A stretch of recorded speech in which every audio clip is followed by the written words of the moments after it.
All right. So, hi.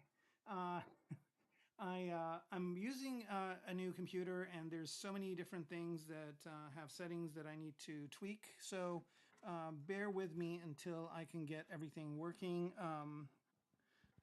I got sidetracked with something, but hopefully that is resolved.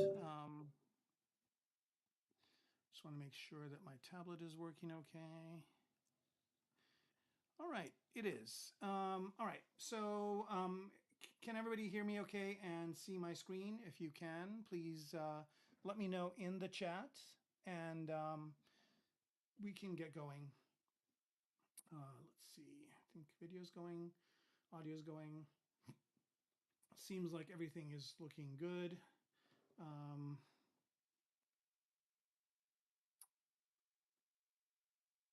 Let me see here. Okay. I haven't heard anybody say anything, so there's a few of you on. So if you could please chime in and let me know if you can hear me okay, that would be awesome. Okay, great. So we've got one person that says you can see and hear me fine. So that is good news. We can go ahead and get going. Oh, all right. Well, that's not going to work. Let's see if I can get this to work with the whole screen. Bear with me here. I knew I was going to run into some interesting things today, but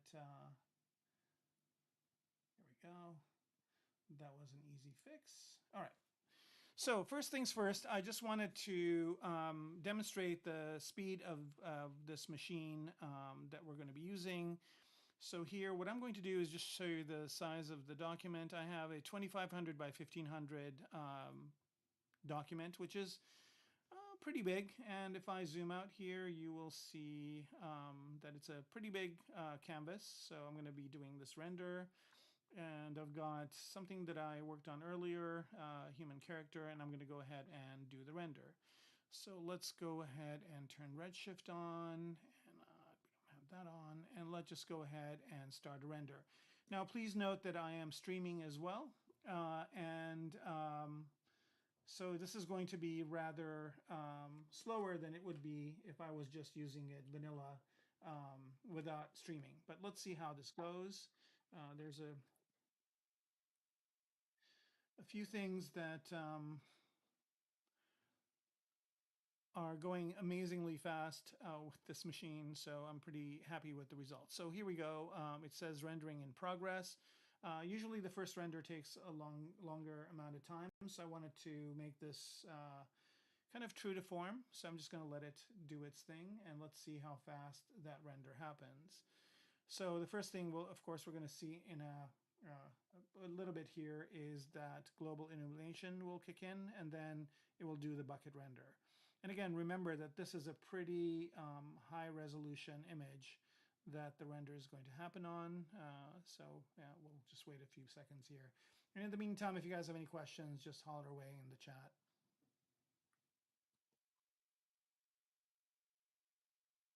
All right, here we go. Global illumination just kicked in, and that was pretty good. And now we have one tile, two tiles, and then it's going to start doing all the tiles. Wow, that's pretty amazing that I managed to get the eye exactly in the first two tiles. That's serendipitous. I didn't intend that. All right, so here we go. We can see the bucket render happening. And of course, if I chose a smaller canvas, this would be going really fast. But to be getting results like this is really, really cool. All right.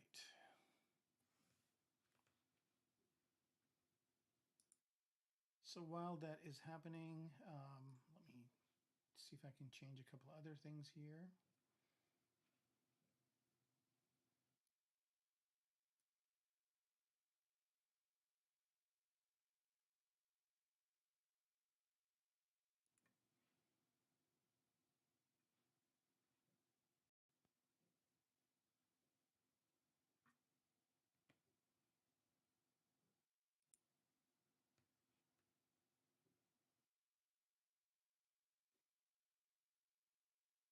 Seems like everything is going okay with the render, and pretty soon here we're just gonna It takes a little bit of time when it's doing the specifics of the face, but the fact that I'm streaming and doing this render is pretty amazing to me that that's even possible, let alone the speed at which this render is happening. All right, I'm going to change my volume up a bit. I think it's a little bit low. Again, these are the things that I kind of need to set up, but once we do, it'll be smooth sailing from this point forward. All right, so maybe about to here. And hopefully everybody can hear me okay, loud enough. If anybody can chime in, that would be good. So here we go. Render is coming through. And of course, I'll do a subsequent render too with another pose just to show you how fast the next one goes. It's definitely not going to be as, it's not going to take as long of a time as this one did. So there it is. And it's really astonishing to me to be able to see that in ZBrush. So to be able to see a render like this in ZBrush is a dream come true. So here we go. And there's a few more blocks on the bottom of the neck. And as soon as it goes with that, the rest is going to just happen very fast. There we go. So there's the render. And I've got a filter on here as well.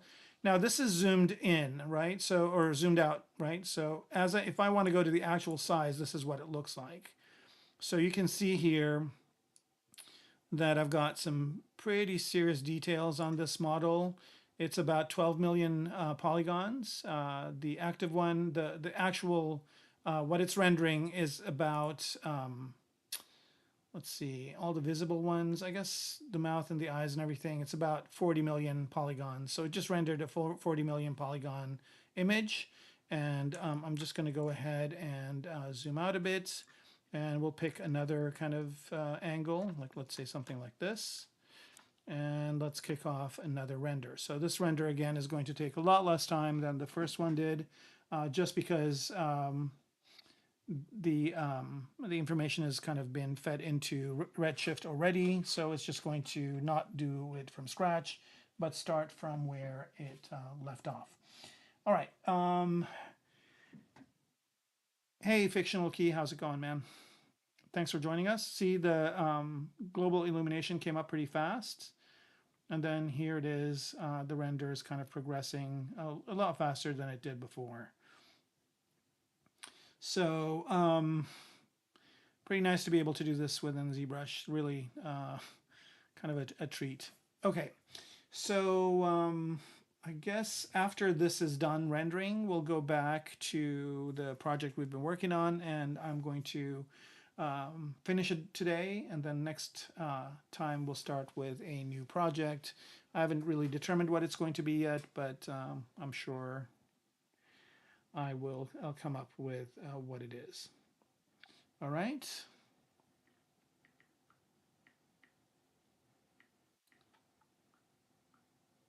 Let's make it a few more minutes here.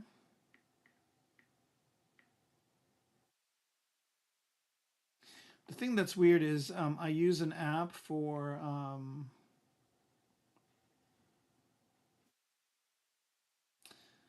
music, and they changed that today too. So it's kind of like a lot of new things to kind of juggle. That's why I started a few minutes later than I usually do, but we can always stay after. All right, so you can see the render going on.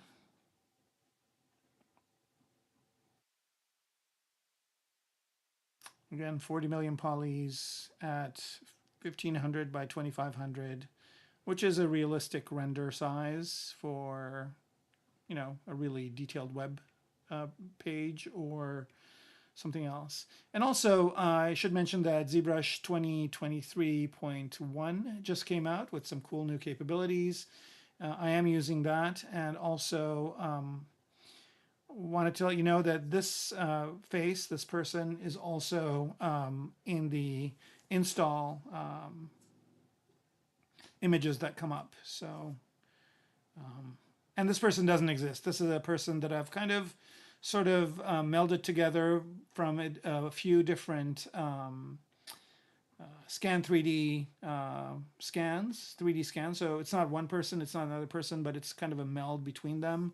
And then I've also done some additional sculpting on top just to kind of do a little bit of aging and kind of present the person in a different view. All right, so here we go, and there's the render done again. Pretty impressive and a really nice thing to be able to do. And I'm using a pretty generic HDR for this. I'll show it to you once it's done rendering. It's just the simple one, which just has 3 lights. So it's just basically 3 light setup. So yeah, just did these 2 renders here in under, I don't know, 15 minutes, maybe less. Here we go. There's the first render. Here's the second render. And also I need to note that what's nice about ZBrush is you can actually recall your renders. And I kind of want to stay on it so I can show you one other thing here. And that is, again, this image is not at its full resolution. So notice here, as I zoom in, you can see some pretty good details on that render. I think up about to here, you don't see any pixelation. So not bad at all. Right, let's just bring it back to the render view. Right, so there's that zoomed in, and there's this one zoomed in. I think what happens is as I move my mouse onto the canvas, it goes back to what it was. So I kind of need to go around it to be able to zoom in and out and pan. Right, so here I just want to zoom in on just this one area. All right, so and there's the image of the sculpt of the guy. So I'll zoom in on that so you guys can see all the detail on here. Pretty impressive what you can do with some of the stuff with, excuse me, the ScanStore alphas and some of the displacement maps and things that they've got. Okay, so with that out of the way, let's go ahead and load up the thing we were working on before. And I've done a little bit of work on it, not too much. I've been busy with a bunch of stuff, so hopefully we can finish it up today and then get back to doing another one in 2 weeks. All right. Hey, Ray, how's it going? Skelly, how's it going? Do you light in ZBrush as well? I do and I don't. So good question. And I'll kind of go over that in a minute here. So here's this guy, and let me do a simple scene here. Let's pick a plane. And let's make it Polymesh 3D. Okay. Make Polymesh 3D. There it is. And where is it? Oh, am I just looking around it? Oh, am I on the other side? Oh, it's, of course, the color is the same color as the canvas. That's why there's a problem. Okay, there it is. And what I'm going to do with this is just rotate it so it is facing this way, right? Let's turn perspective on so this looks a little bit more realistic. And for focal length, I have 150 here. I'm going to go back to maybe about 35. And then I'm going to append a cube on here just to create a scenario for, or let's just do a sphere.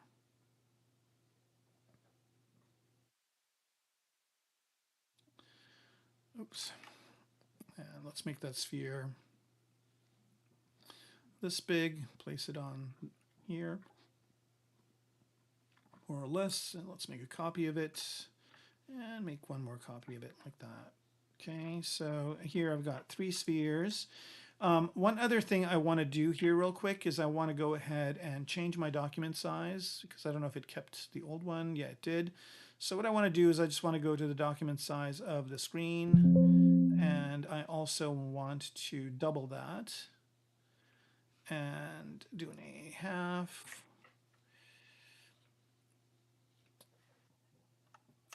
All right, and there we go.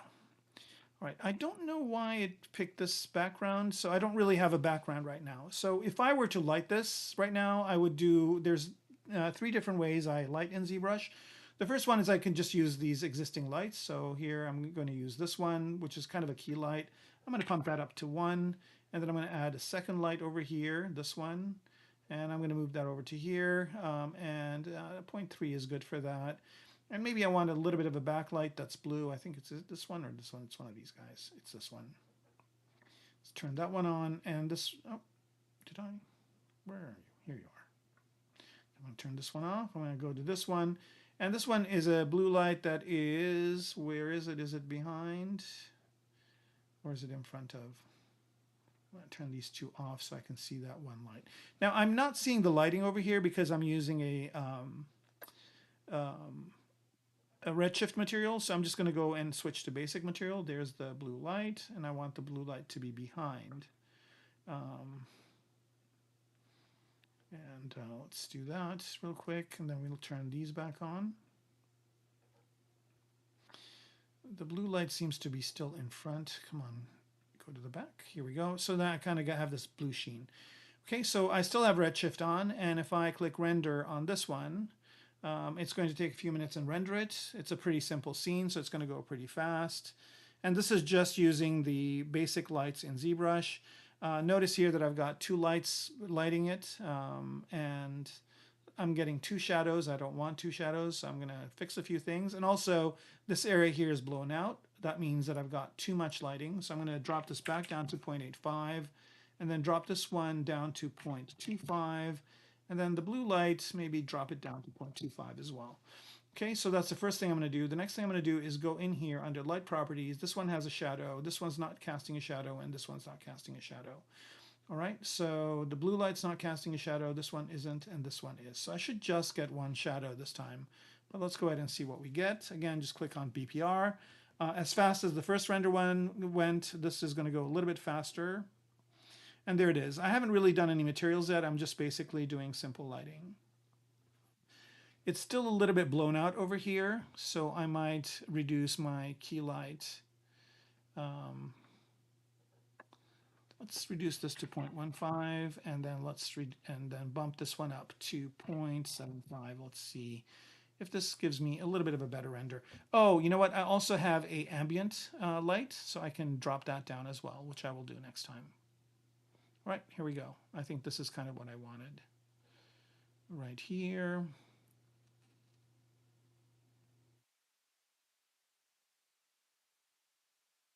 Right, so this light is basically generating the harder shadow, and I don't know why I'm getting a second shadow, but maybe it's from the ambient light. So I'm going to dumb that down to 0. So I've got 0 ambient light, and I just have 3 lights lighting the scene. I turned this one off. Let's turn it back on.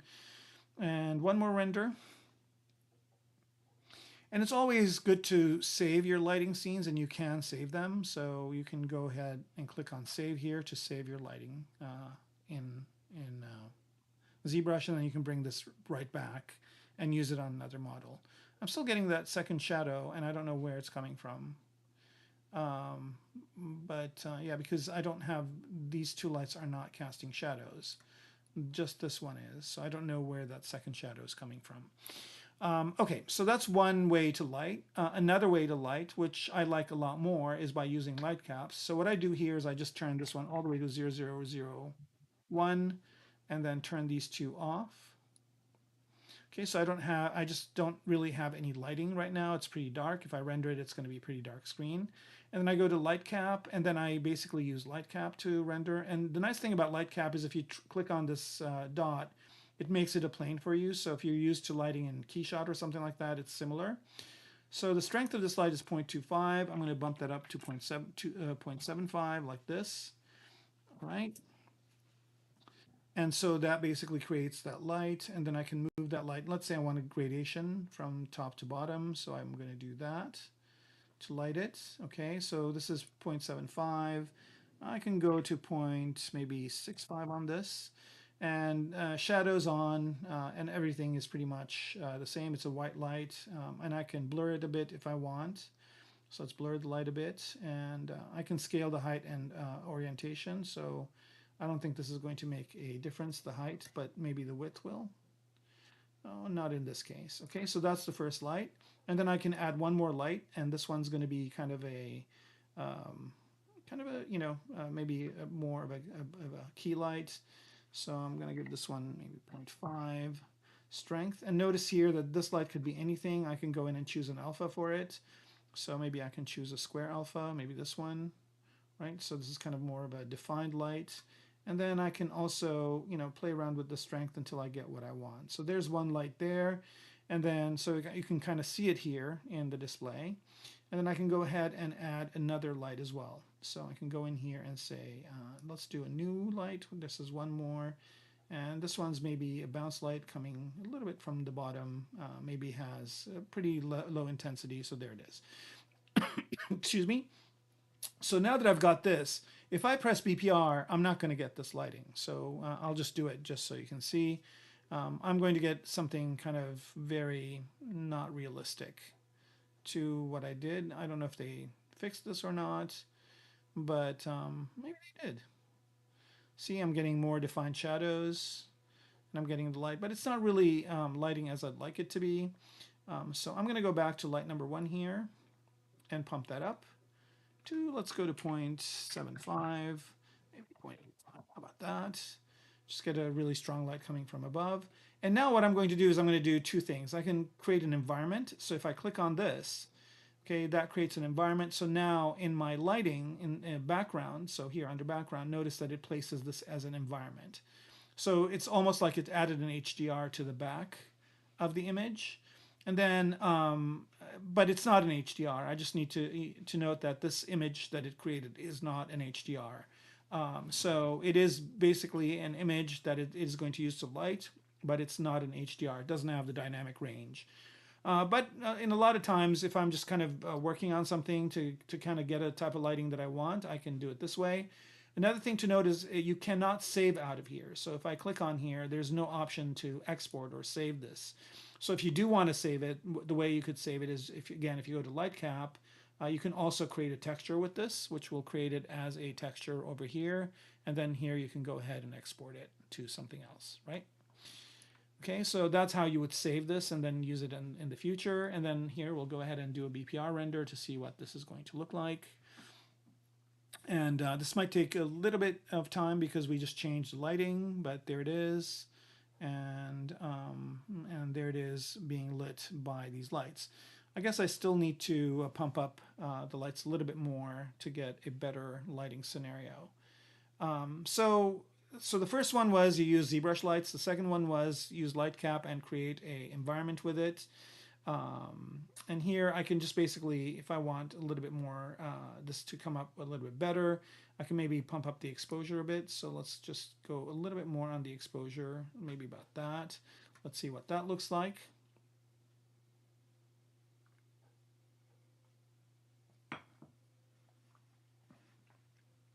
All right, so there's that.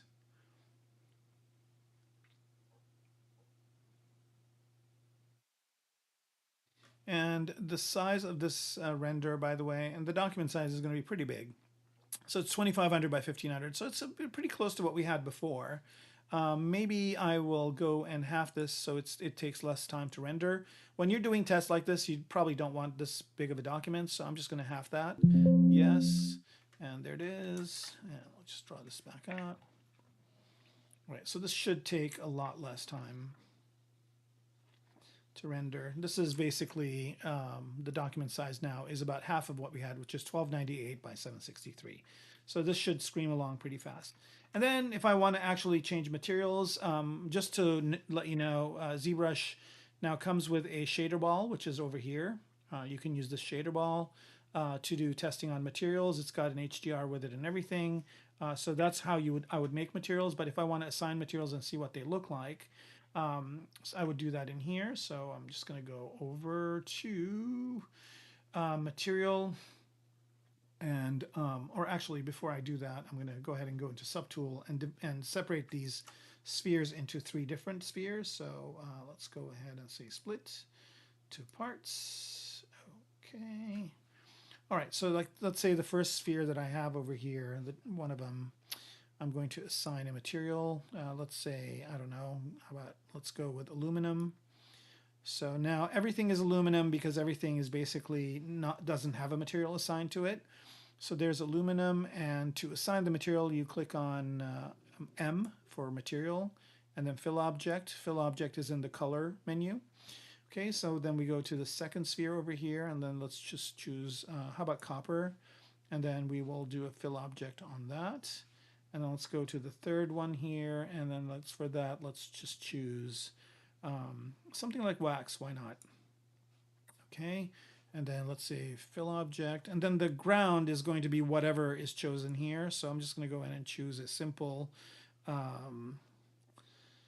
don't know, let's just choose an iron ground. I guess that's boring. Let's choose something more interesting.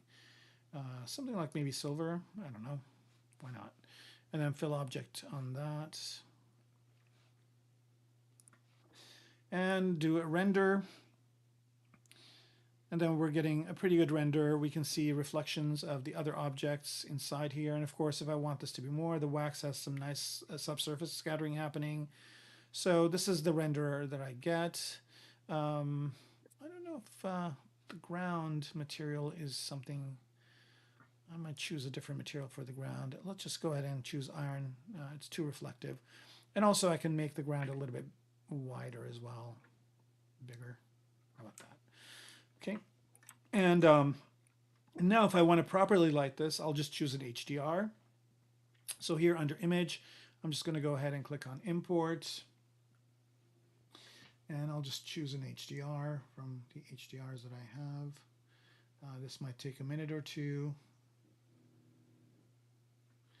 All right, and let me choose something from HDR Haven. How about Skylit Garage?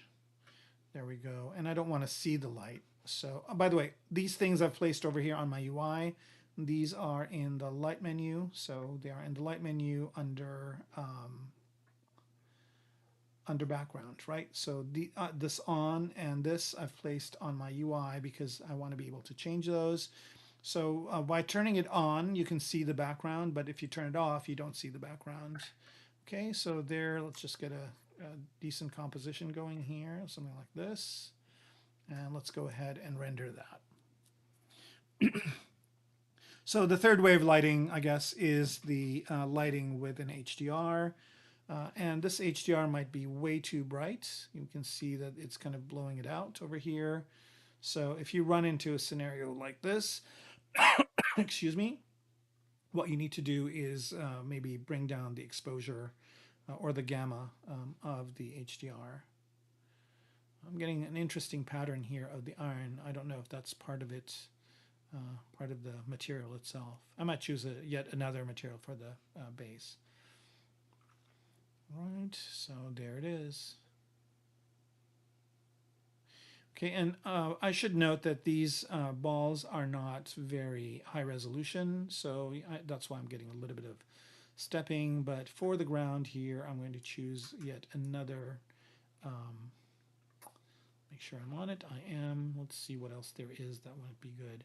How about rough plastic? How about that? And then fill object. There we go. And the other thing I wanted to do was drop the exposure or the gamma on this. So let me turn that on. So the gamma is at 1.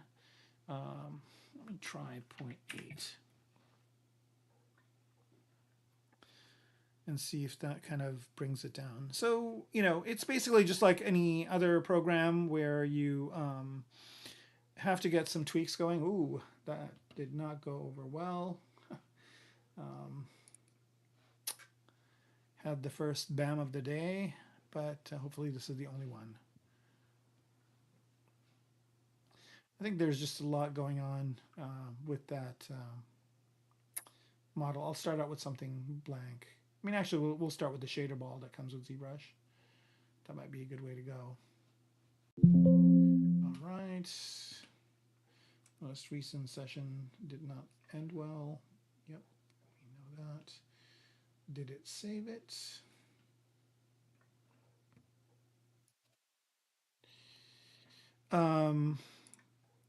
Skelly, good question. It uses, I'm using the GPU.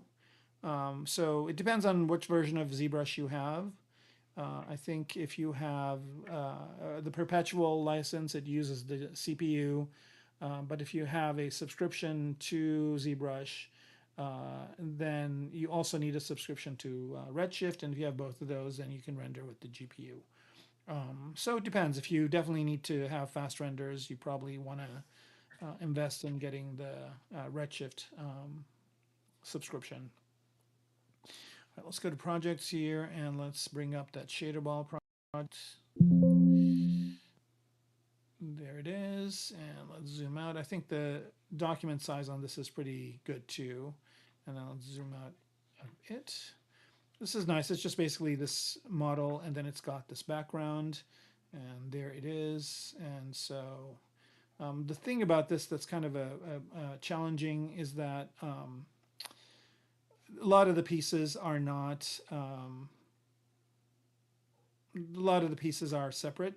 So what I'm going to do here is just do this, and then let's see if this works. So I'm just going to go ahead and choose a material for it. So let's say I choose.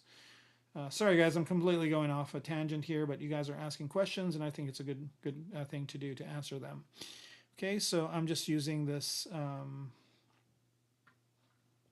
glass material, and I'm going to go ahead and click on MRGB, and I'm choosing kind of a lighter gray color, and I'm just going to do fill object, and then nope, I guess I can't apply to that selection. All right, so then what I do is I just go ahead and do a merge visible, right? So merge all the visible tools, merge visible. That just creates another one that has everything merged. Still has polygroups, and then I can copy that and then bring it in here and paste it. And then hide everything else and just show this and this. So that way now if I assign a material, I can just assign a material to this one object. All right, so there's the glass, there's M for material, and assign, or let's just do MRGB, material and color, and let's fill the object. So there it is. And then I've got that backdrop as well. And that backdrop, I don't want it to be glass. I want it to be something else. So for that, I'm just going to choose a just try and see what this wood looks like, right? So fill object. Okay, so there it is. And then we'll turn Redshift on. And so it's got an HDR already built in, which is the Studio HDR. You see it over here. And then let's go ahead and render this. And this should go super, super fast just because it's a pretty low res model. I'll talk about another thing with rendering here in a minute.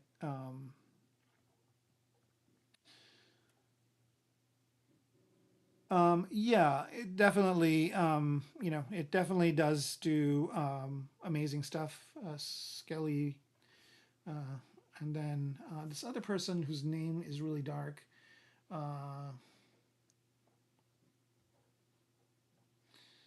Yeah, great. Good to hear that.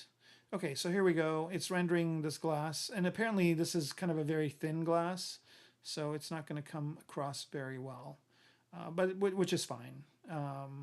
It'll still give us an image. It just will look like a very thin glass instead of something kind of thicker. And then the wood seems like a grainy kind of wood. All right, so let's pick a different type of a background for the floor. Let's pick, I don't know, how about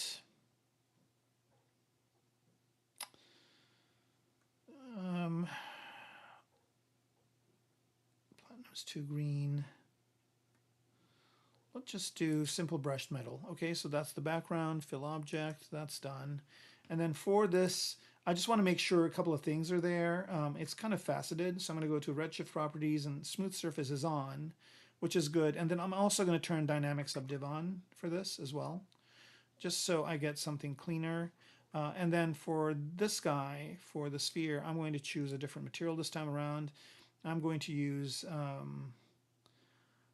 frosted glass, let's say, and fill object, and then just render that and see what kind of result I get. So here we go. It's going to look a lot cooler. There's the global illumination, and then here is the render. I'm just going to go to, once this is done, I'll just go to the actual size so you guys can see it.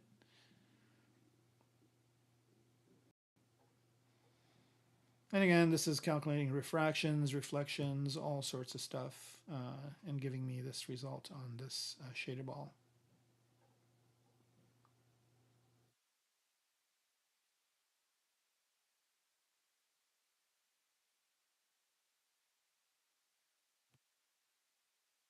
And I'm really kind of thinking that this is the first version of Redshift that's integrated into ZBrush. I'm sure that future versions will offer so much more. But even with the basic stuff that's there now, you can do some really cool stuff, as we will see in a little bit here with the model we were working on. All right, so sorry for the tangent. Skelly Bowman, yeah, Redshift in ZBrush is a new feature. It was introduced in 2023. That came out, I want to say in January or February. It came out early this year, and then they just came out with an update to it.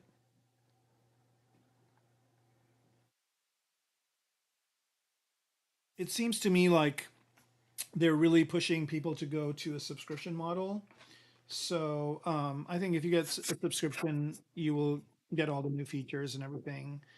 But if you still want perpetual, you can do that as well. I opted to go to the perpetual upgrade, and so on one of my licenses, I've got a couple, and then on the other one, I went subscription. Just because with the subscription, I can get everything I want, and for perpetual, I have a license of that as well. All right. So we're getting pretty close here. And I'll show you guys another trick that I have, that I do to just make your renders pop.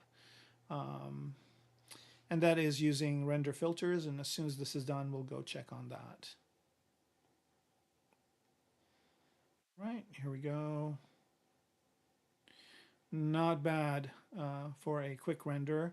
And now what I'm going to do here is I'm just going to go into my render properties, go to BPR filters, right? And there's none of them on right now. I'm going to turn the first one on, which gives me this noise, which I don't really want. But what I do want is this contrast auto gray, and maybe not as much, a little less, about 20 maybe. And then you can see what it will look like with and without. And also, I should make this the actual size. So this is the actual size of that render, right? And here's what it looks like with and without that auto gray. And auto gray just kind of makes it pop more. This is still a little bit noisy. I usually would like to have this be less noisy, but I think it's because of the material I chose for the background, which is brushed metal. So I'm going to just choose a basic, very simple vinyl for that. And fill object, MRGB, and then, oops, I think I did that for this guy, which is good. Let's just do a vinyl one on both, and then fill object on that one, just to kind of get a generic render, and then just let's launch a render and see what we get. And my filter is still on. There's the global illumination. That was pretty fast. And here is the vinyl render coming across pretty fast. All right, we got somebody from India. How's it going? Shreyans, I guess. Shreyans. I hope I'm pronouncing that correctly. Maybe we should make an AI program that can pronounce stuff for us correctly. Okay, so this is coming across. So notice here that it's pretty simple material that I have here, which is just the basic kind of vinyl material, which is a great one to use if you're doing toys and whatnot. And it comes with ZBrush. And then you can make some modifications to it. But I'll just let this finish. And then I'll just load the project and we can get going on that. It looks like we spent a whole hour on rendering, but I wanted to show you all how much faster this new machine is with rendering, and highlight some of the capabilities of Redshift and ZBrush, which are pretty cool. Yeah, it's a pretty clean render. I like the shadows. It definitely doesn't have the type of control that, like, let's say, some other rendering programs have, but again, they just integrated this amazing renderer into ZBrush, so it's going to take them a while to get all the capabilities, and I'm sure they will at some point. But even as it stands, it's pretty good. All right. So this is showing off the details of this very well. This is not a very heavy model. It's about 206,000 polygons. So, I'm also using smooth surface here that you can do on a subtool by subtool basis. And so there's my render. And this is what it looks like. It's pretty. It's a pretty nice render. And if I want to change the color of this, of course, I can always go in here into the material and change the base color to something else. Or I can leave it as white and then change the color here. So if I want this to be, let's say, red, I can just move this over to red. And then since this base color is at white, then it's basically going to pick up whatever color I have in the background here. So let's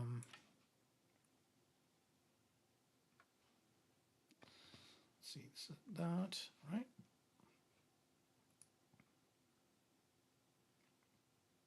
I'm going to interrupt this render, but I'll just start it just to see the result.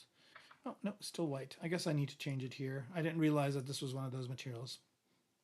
But it's cool, I can just change the color in here.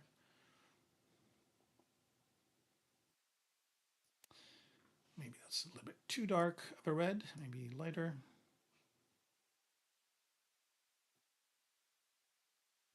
And notice that it is changing the color of both materials because I've assigned the same material to both the background and the ball. And then let's just let it go and see what we get. So here's a red ball in a red setting. And you can see this render is going super, super fast at this point because I'm not making too many changes. But yeah, you can get some really, really cool results right out of ZBrush now using Redshift. And I don't know about you guys, but this is a cool thing for me. All right, so if you guys have no more questions about rendering and lighting, I can move on to the next thing. But if you do, would be a great time to ask it right here as this is finishing up the render.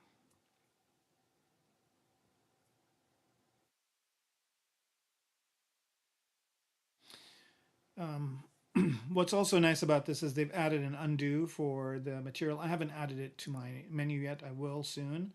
But there is an undo and redo here for the material, so you can undo or redo a material setting. And also remember, of course, that in render here under Redshift, the render recall will take you back to, so here's all the renders that I've done in this session, right? And every time you go to that, the material, everything will kind of change to what it was when you did that render. All right, so much for rendering. Let's go ahead and open up our existing project and continue with that. Seems like you guys have no questions, which is good.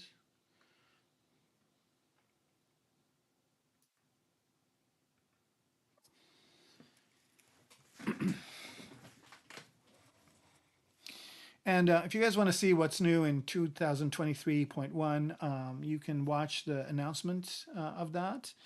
And also, I highly recommend watching the live Q&A that Paul and Ian did this morning as well. Okay, so here is our model. And what I'm going to do here is turn all materials off and also turn off HDR lighting. And just bring regular lighting back on. So I guess it is on already because I'm starting a new scene. So there it is, 0.85. So this is just normal lighting here. And notice here that lighting isn't really affected because a lot of these are using Redshift materials, but I want to turn all the materials off so I can just kind of look at the clay model, and let's just choose a lighter color here, and let's just choose just basic material. Right, maybe, let's see, basic 2, get a little bit of specular. All right, so this is what the model looks like right now, and there are a few more changes I want to do. Not too many, but a few. There's some changes I want to do on the, oh, this is coming up really big. I had to go in here and change all of these things on the new machine. It's like doing a brain transplant. Okay, there we go. That size is a little bit better. And yeah, we're just looking at the helmet, this part. And I see that I've got a little bit of part here that needs to be polished. And with polish, I want to do something else here just to get a little bit of a better result. And that's going into the samples. And preserve edge, I want to bump that up all the way. For each polish, and that gives me a little bit of a nicer, cleaner surface. Another thing I want to do is tighten up these edges over here a little bit. So I'm just going to use, actually, let me see if I can use planer. Let's see, planer cut will do it. Yep. Just want to get that a little bit straighter.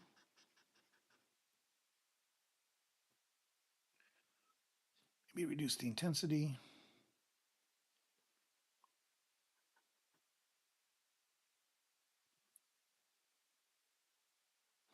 Just make sure I hit this at the right angle.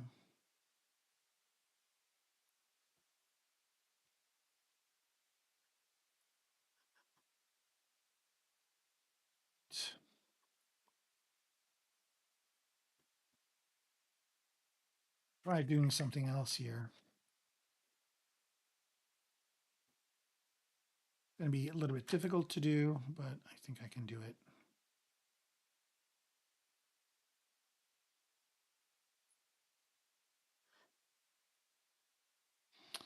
Yep. That worked better. Let's go back to H polish. On this one, I think I can make the document double just because it will make it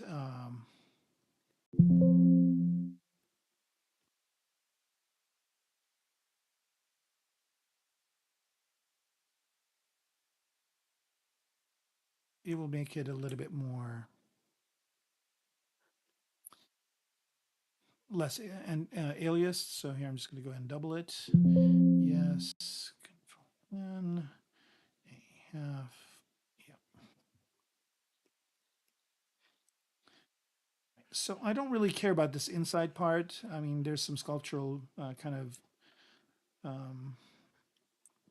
stuff in it, but I actually created a an external piece that basically fixes some of that. I just need a sharper edge over here, which I can get with Damien Standard. And I need to crank up my lazy radius for lazy mouse. And here we go.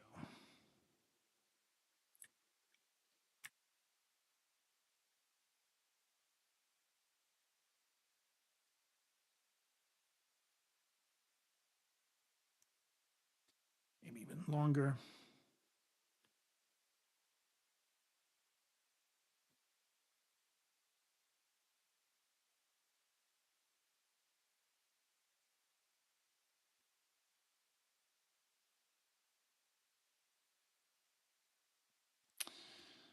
Right.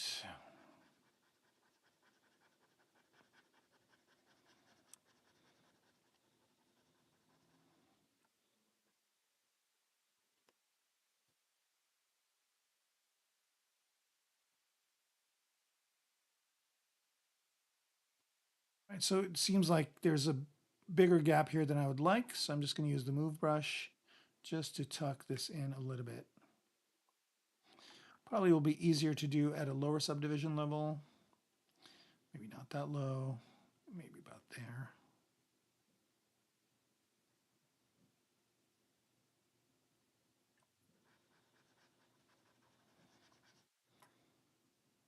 So I'm going to make something, okay, yes. All right, so that's a lot cleaner. And then let's just add another kind of edge to this.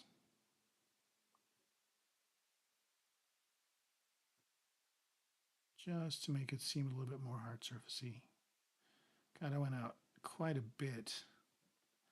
That lazy radius didn't. Oh, that's why.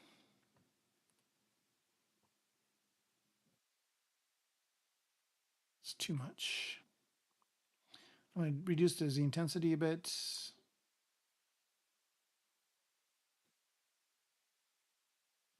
There we go. And let's look at it from here.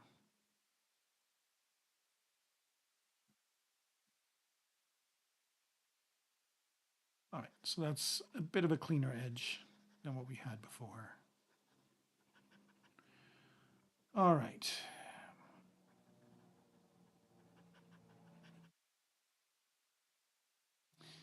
Now, one more tweak. Just get this corner to work. All right, let's go up in subdivision levels, and yep, that is a lot cleaner than what we had before.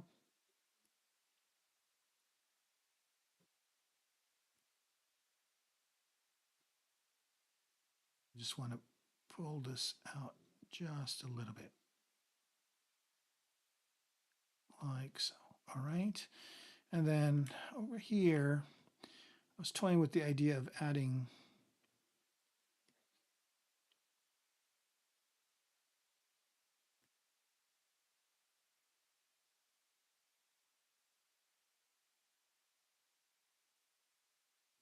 wedging this up a bit more.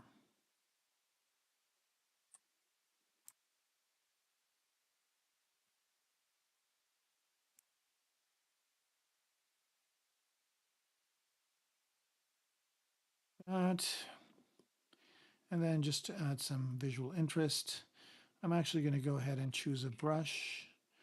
Let's see about, it's going to be interesting to try out. Let's see if it works.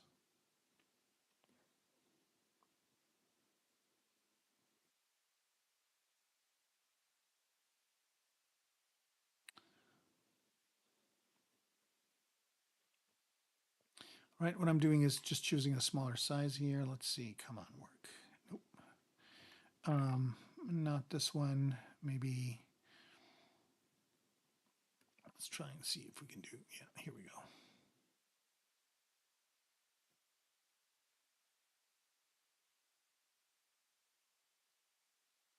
All right, looks like yep,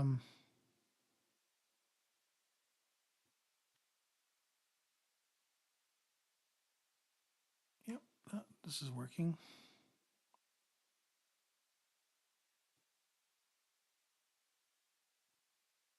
And then maybe see if I can figure out something interesting to happen in the inside part over here.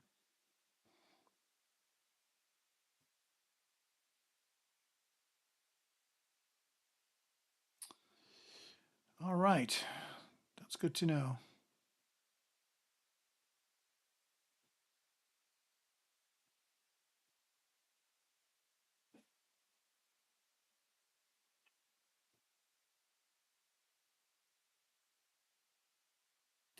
You do a couple of, sorry, just need to do a couple of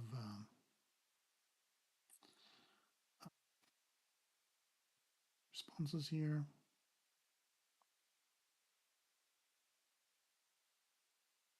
There we go.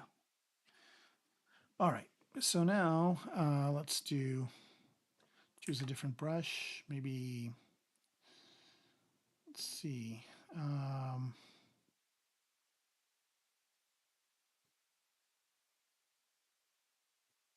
Let's try this one.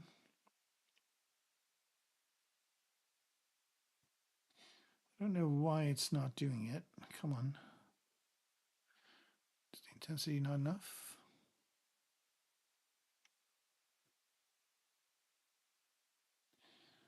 All right, I guess it's just not happy with that brush. I might not have it working right too. Let's see if this one works. Not that one either. How about this one? That one works. Okay, cool.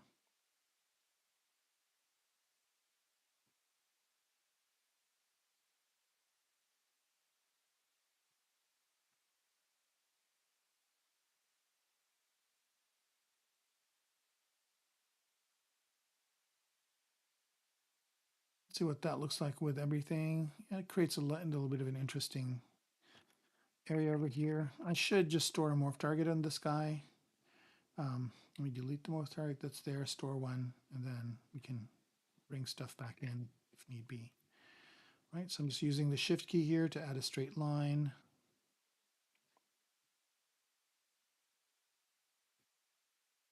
No, maybe just one more, but shorter. Here we go.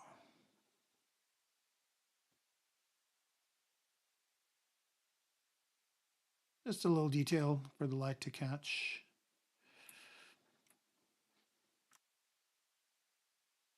Okay, so what's nice here is that I've got a morph target stored, so I can just go to the morph brush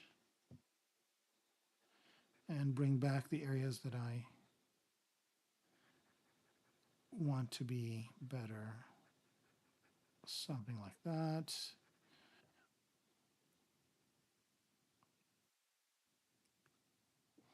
All right. Just add a little bit of a detail there, just to kind of give it a little bit more character. And then I just want to do a little bit more H polish on this. And this is just kind of fit and finish, just as these are like last things that I would need to do. And a lot of this might not even show up, but it's a good idea just to make sure it's clean. All right, so there's that part of the helmet. This part's already done, it's good. I added this piece in the front just to kind of add a little bit more visual interest over here. So I'm just gonna tweak that. And I'm really not going to do any additions to that. I think that's good as is. Notice I also have a visor, which I will work on today as well. There's one more piece I need to add here. This back part here is good. I might be able to do a little bit of tweaking on this. Let's see, this thing's got 5 subdivision levels. Yeah, because of the paint. And then I can maybe add some things to this. I'm going to just use my drag alpha brush, and then let's go into my alphas. This is going to be interesting to see how fast this goes along. If it does, hello, alpha. All right, I'm gonna have to wait a minute. Okay, yeah, it's on a, here we go. Not material, but alpha. And then alphas. And yeah, I was kind of curious to see how long this is going to take to populate, because I've got a lot of alphas. But maybe I'll put these on a, not a mechanical drive, but the NVMe drives in the machine. All right, you guys are pretty quiet today. There's enough of you watching. All right, here we go. Here are the alphas, and let's go to this one over here.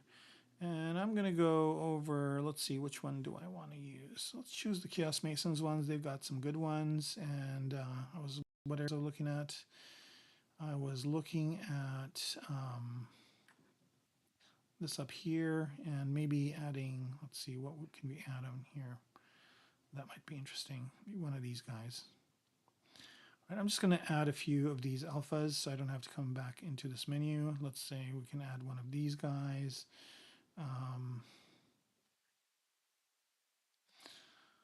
Let's see, maybe one of these. One of these. And maybe one of these. And maybe one of these, maybe one of these. All right, so I think that's enough. Alphas, let's see what one of these will look like on here.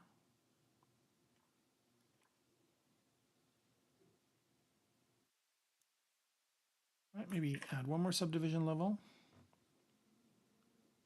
Now I can use that new capability that ZBrush has, which is dropping this into 2.5D.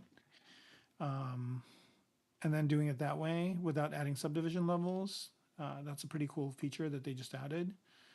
So let's see, does this look okay? Maybe coming this way.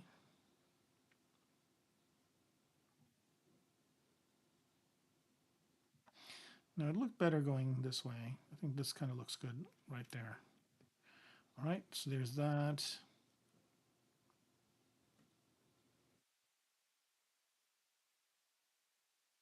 Good, maybe add one more in this direction. Now, the good thing is if you're going to do that, if you, yeah, and with the new way of doing it, I think what's nice is you can do one and then just duplicate it or move it after you've placed it.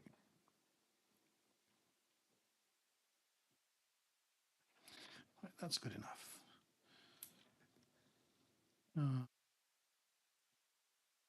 Or if I can completely, let's see if this one, yeah, here we go. There, that takes care of that corner. That actually looks really, really good.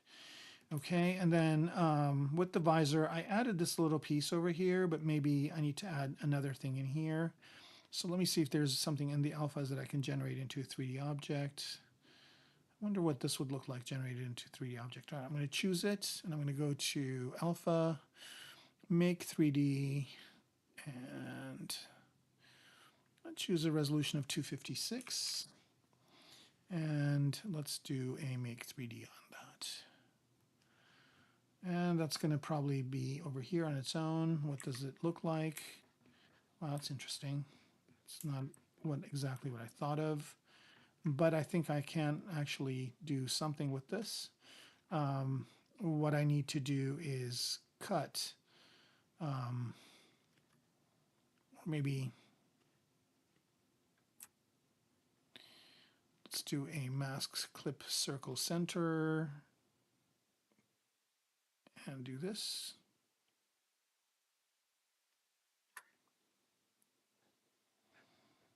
That's kind of cool, but created a weird thing over here, which is fine. Maybe we can hit this again one more time with this.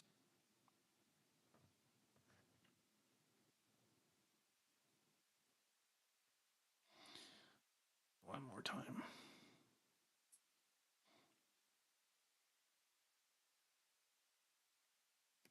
Something like that. Create an interesting shape. Now, I don't know if I like...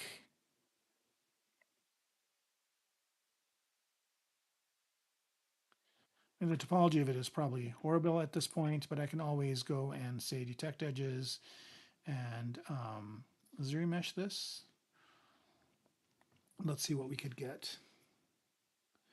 I am going to render this in Redshift for sure. And I'm going to do it today too. So I've got 45 minutes. So I might at some point just kind of stop tweaking and start doing the other stuff. Okay, that's good. I'm just going to zero mesh it one more time just for kicks.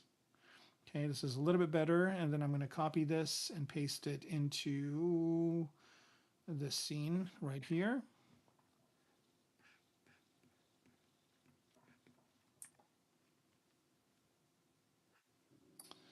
Paste. I don't know where it added it. Oh man, it's a lot bigger than it needs to be.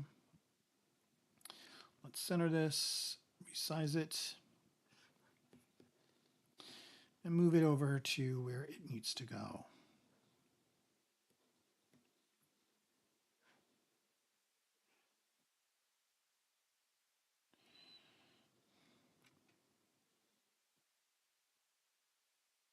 Of course, I could generate an insert mesh brush with this shape and just pop it into where I want it to go, but this, oops, looks like we made a tweak to it. I'm just going to make it smaller.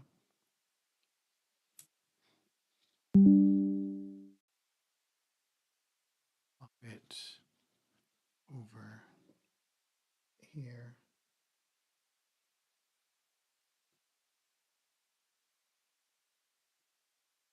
I can, what input line would change? That's weird. I'm also, by the way, using Windows 11. And so apparently if you hold Shift and Alt and Shift together, it switches between languages. Okay, change key sequence. Okay, we don't want the key sequence. I don't know why this is happening. All right, this is good. Okay, sorry about that.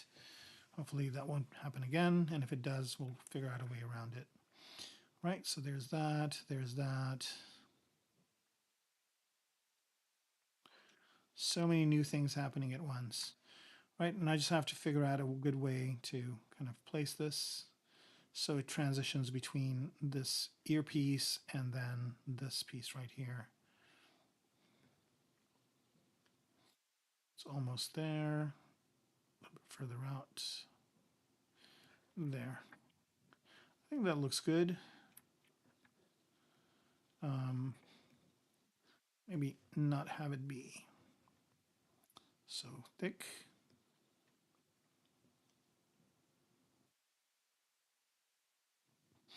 All right, there we go. And I wonder if this would look better if it's rotated this way. Nope. What am I thinking? How about this way? Still no. I think the way we had it initially was fine. All right, so I'm just going to do one other thing here, try to make this. Nope. Just bigger. All right, that's a good place for it to be. Now I'm going to mirror and weld this to the other side. There it is. And this is kind of fighting with the piece that was there before. But let's see if I can bring that piece that was before in and integrate it some more. And we're talking about this piece right here.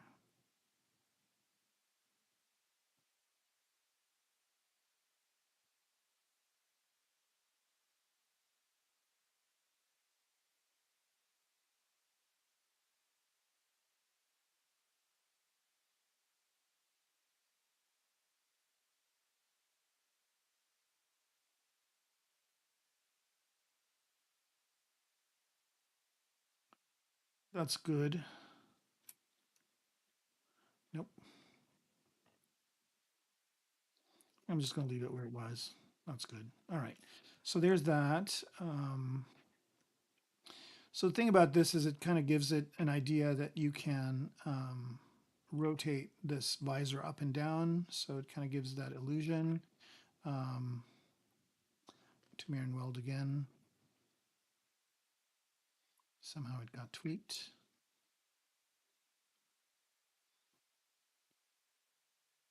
I think I need to, do I have local symmetry on? No, but I have dynamic on. Is that what's causing this issue? Oh, no, I don't have symmetry on at all. That's what's causing the issue. Here we go. Alrighty. That's good. All right, so let's look at other things. I mean, I'm pretty happy with what's going on over here. I don't really think like I need to add much detail in that. I added these pieces, but I didn't really tweak this thing behind it to accommodate them. So let me do that next.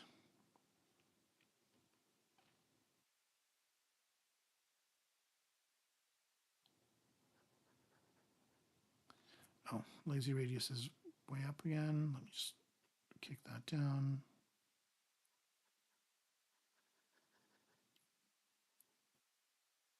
And what I'm doing is I'm just changing this background piece so that it integrates better with this other piece that I just added the other day.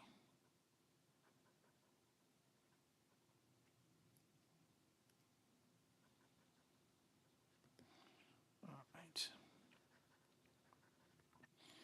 Okay, so this is looking good. I don't think I need to do much more than that. The only two pieces that I think need a little bit of alpha love, three pieces, are these three. So let me do that, and then we will start rendering. I've already assigned some materials, so we're not going to spend too much time assigning materials, hopefully. All right, let's pick some alphas that are good. How about this one?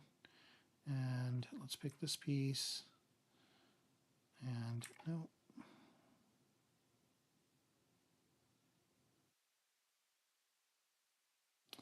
Is this helping it? No, it's not. But we can maybe put one of those over here.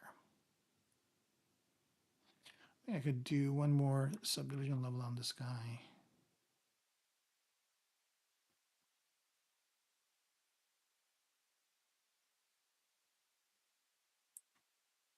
No, I think maybe that can go over here. There, that works better. So I have to pick the right place to put it. There we go.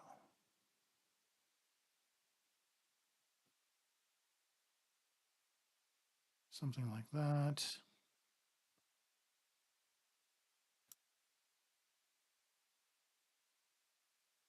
Should store a morph target on this guy.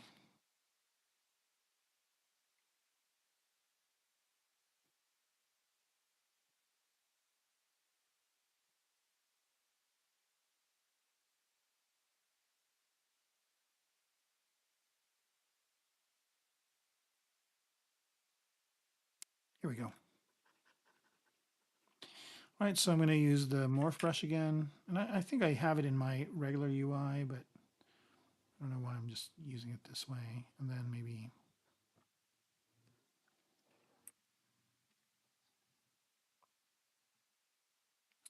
here we go. Something like that, again, adds a little bit more visual interest in that dimension.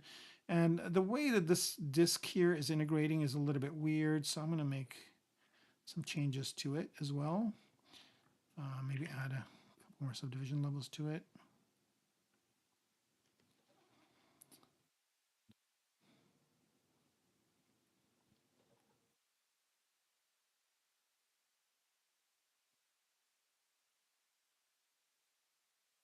Delineation, excuse me, between it and this other piece.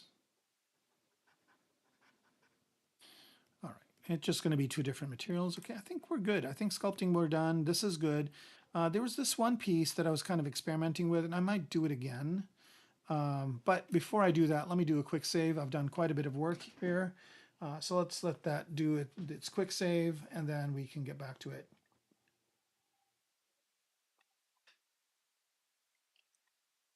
Well, I want to congratulate you guys because I think this is the quietest stream that I've ever done. I haven't even gotten to a scroll bar yet. So if you guys have anything to say, it would be a good idea to do it. Okay, so let me just isolate it to this guy and this guy. So we have just these two. And this is just some like ribbony kind of thing that I added on. Let me see it again. Does it have thickness? It has dynamic on, so I'm going to turn dynamic off. And so what I want to do is just project that onto this surface, and just as for like a separate thing. And I don't know if this is going to work well or not, but let's just try it. Bas relief, but project. I don't know what it did there.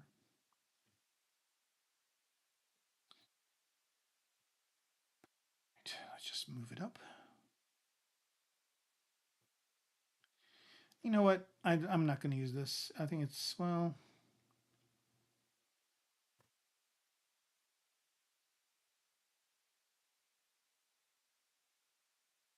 let's do this. And then let's just try project again. Some really strange things are happening when I project it. I don't know why. I can try another thing here. I can try another brush, which is ZProject. Where are you, ZProject? Let's see if this works. Oh, this seems to be working a little bit better.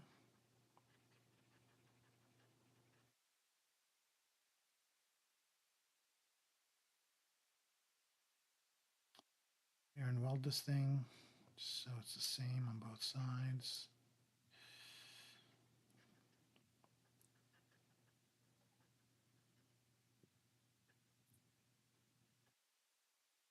The ZProject brush is pretty neat to project shape onto another. It's kind of a manual project mode.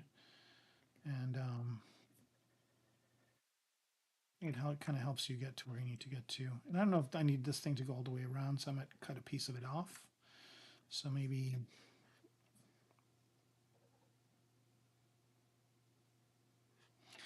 I might use ZBrush to do it. This thing have subdivision levels? No, good. Okay. Okay, and what I'm going to do is delete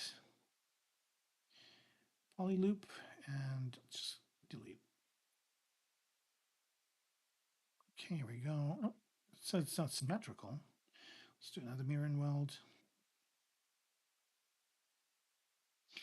We do mirror and weld. How about that? Okay, here we go.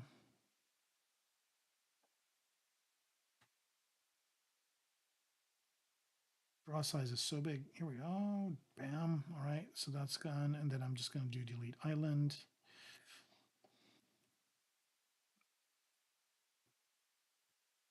Get rid of this back part. And some funky stuff's happening over here. Which I can very easily fix. Hopefully I got symmetry on. I do.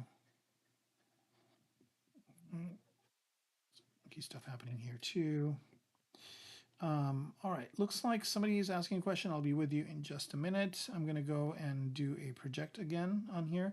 So this is not symmetric, so it is going to be a little bit weird. I think maybe that's why I was having a little bit of a problem. So is Z project on here? No. Z project. And I'm going to turn symmetry off and just see what I get.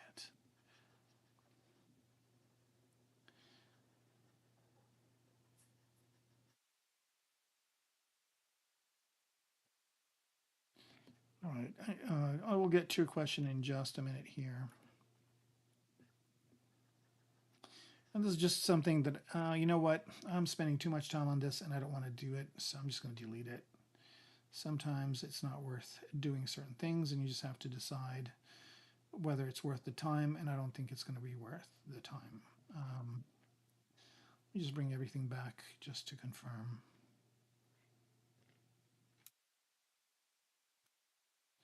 Yeah, would it be cool to have like something like that? I could probably do it with paint. So here we go. Delete. Okay. All right, so that's gone. And so let's go over to seeing what the poly paint is on all these things again. So I'm just going to turn all that on. I'm going to turn visibility on everything. And there is everything with its visibility and its material and all that good stuff. Turn polyframe off. Now this is coming in as black. I don't know why, but we'll find out. All right, so let's just start with the face here. I'm just object by object. So the face here, I've got a skin material that I made on here. Again, I think we did do a little bit of work on the face, not much, but this is enough. This is good. I was going to paint the eyes today, so this piece right here has some paint on it already, and it looks good. I might just, it's symmetric, too symmetric, so I might just change that up a bit. And for that, I'm going to load a brush, which I have down here, I think.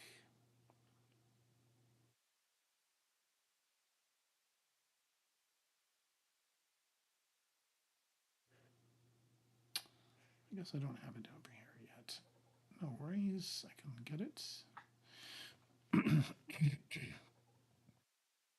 Brushes. And scroll this over.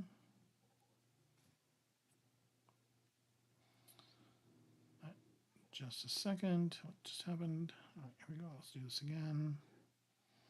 And I want to go into brushes.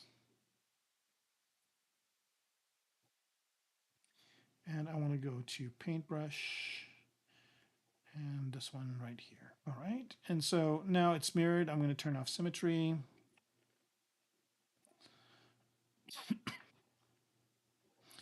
And let's pick just RGB. And then I'm going to pick a color, like let's say this one. And this brush size is way too big.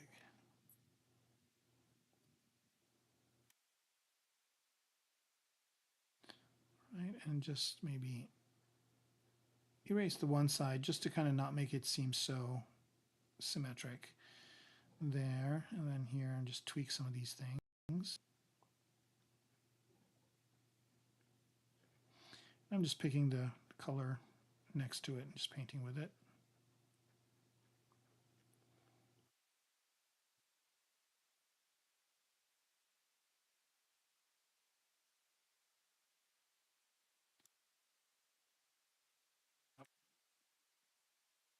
Excuse me. I think that's good the way it is. Maybe paint this a little bit of this area over here. Yeah, I don't really need to do much work on this, so this is good to go. And let's see, what material does this have? Right now it doesn't have a material, so let's assign a material to it. I'm going to go ahead and try this vinyl, or let's try vinyl. Let's see what vinyl looks like. Okay, so vinyl, we change it up to red.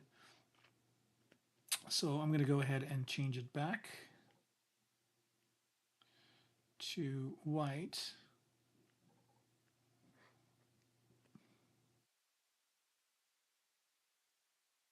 By the way, another kind of quick tip here is that if you change the color in the material, it takes a little bit of time for it to come back to you. So the best thing to do is just change your material here like that, and then just drag over from here to pick the material you want. That's a lot faster than choosing the material. All right, now I just want to do a quick render just to see what this will look like. So I've got Redshift on here, and I think I've just got generic lighting, but I'm going to actually load in an HDR. And I'm going to load in just a very simple gradient HDR, just a very simple one like this. And let's just do a quick BPR just to see what we get. I just want to see how this vinyl material is going to come up. And then I can read the question.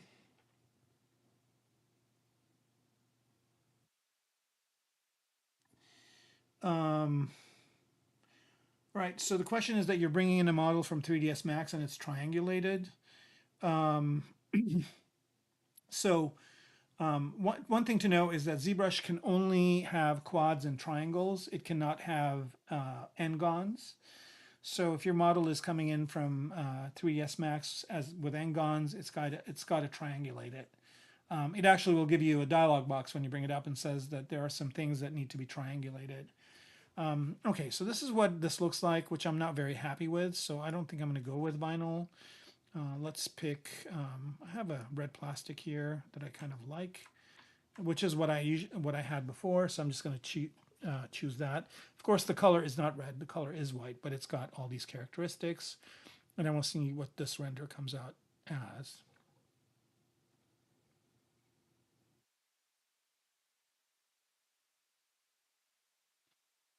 Yeah, this is good. I think maybe it's a little bit too shiny. I could drop the shininess of it, but I think I'm just going to keep it as this. I'm also going to, even though I loaded this HDR, I think I'm going to go with something else.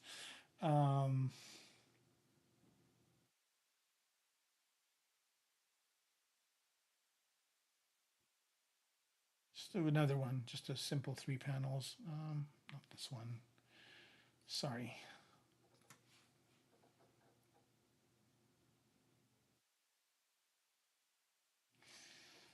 Let's do this one. All right, which is this one right here, and let's just do BPR, see what we get.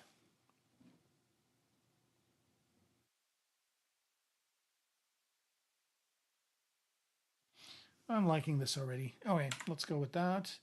And the material I think is okay. It doesn't really have any refraction or SSS or anything like that, so we can just turn those off. The only thing I'm going off of is reflect, and I do have a little bit of reflection and a little bit of roughness. I can maybe bump up the roughness to 0.25. Well, let's try and see what 0.2 looks like. Of course, I'm changing my red plastic material now, but that's fine. And as soon as this renders, I think we'll be good to go. That's good. All right. I think that works for that part. Okay, so that's done. And that's just going to take that material. And what do I have for this? I have a red plastic as well, and that's looking good. Let's go over to this piece, and that has red plastic as well, this piece. choose red plastic. That's good. This one is good. I think this one has a material already assigned to it, which is this fabric material. And it's got this dark color, which is good. And then this one, I actually want it to be that same color as this. Maybe not even that. Maybe this one, which is the clothing. Nope, that's not the clothing. Where is the clothing? I think a good way to do this is to press the N key, and then it shows you all your pieces. And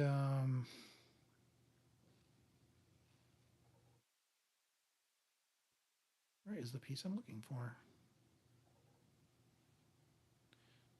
Here it is. Okay, there it is. I like this color right here. I'm going to pick that color. And then I'm going to go over to that back piece right here. Pick RGB, fill object, so that's that blue color. Okay, that's great. And then let's keep going down to this, which is his shirt. And this, I think I was kind of struggling with finding a color. I think I'm just going to leave it as white. Then there are these pieces, and I just want to know what material these are. These are aluminum 1. And I know I've got 5 of these somewhere on the back of the helmet. Again, I'm going to use my N key to find it. It's this one. And I'm just going to go to M and just make sure I fill these with that material. Right? That's good. Let's go off of solo. And you can see metal creates a really interesting look here, but I'm just going to go back to red plastic. But these are going to still stay as metal, and hopefully the back ones are going to stay as metal as well. Okay, good. So those are done. And then let's go to this piece right here. Now this piece is a bunch of different pieces put together, and I'm going to choose a lighter color for it. And let's see what that looks like. Let's just do RGB fill object. All right. I don't know if I want that to be a white color, and I also don't want that to be all one piece, so I'm going to separate it out. So I'm just going to go, oops. Let's go to select again. And split hidden. All right, so then I've got this as one thing, and then I've got these as another. And these could be aluminum as well, so let's go ahead and do that. Aluminum 1, M RGB, or just M, fill object. There it is. And then for this one, let's see, what color would be good for it? Maybe the same color as this. So let's choose that. Fill object, and go back to plastic. Actually, I'm going to choose a fabric material for this as well. So I'm just going to choose this material, and I'm going to go to MRGB, and I'm just going to fill object. There we go. That works. Okay, and then I did some changes to the shirt over here, but I didn't realize that it was going to cut into here. Easy fix, so I don't see the white parts. I'm just going to go for a bigger brush and just lift this up, just like that. Here we go. Good, and then I don't know what this thing is back here. Oh, yeah, let's push this in.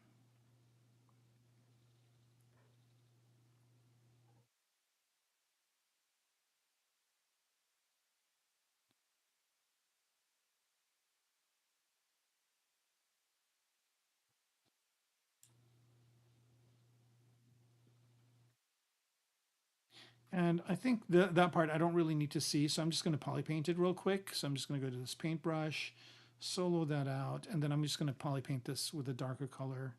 That dark blue works. So just drop some paint on here like that. Okay, so yeah, that kind of creates a better indentation over there. All right, so that's good. And then let's go over to these pieces. And plastic. Excuse me. And I'm going to pick this color and then fill object for it. There it is. And that's good. move down. I've already done that. Actually, this might be a good idea to move these up to closer to where it is, maybe here.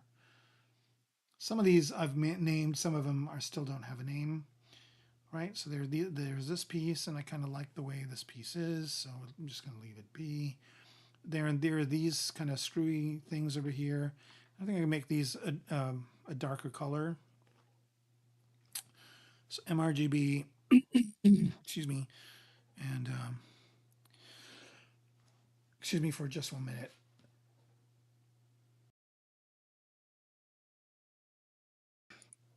All right. Sorry about that. And just kind of give it this type of color. Let's make sure it's going all the way through. That's fine. That's good. And then let's move on to this piece right here. We've been seeing that.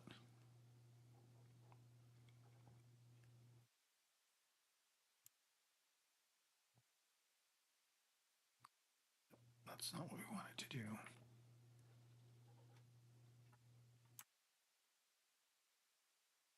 We wanted is this piece right here. So let's go back to it.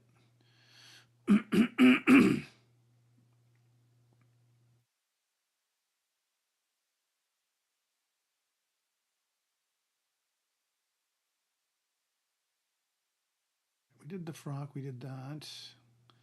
We did these screws. Now these pieces right here, kind of contemplating making these aluminum, so I'm going to do that. Go to aluminum 1 and MRGB.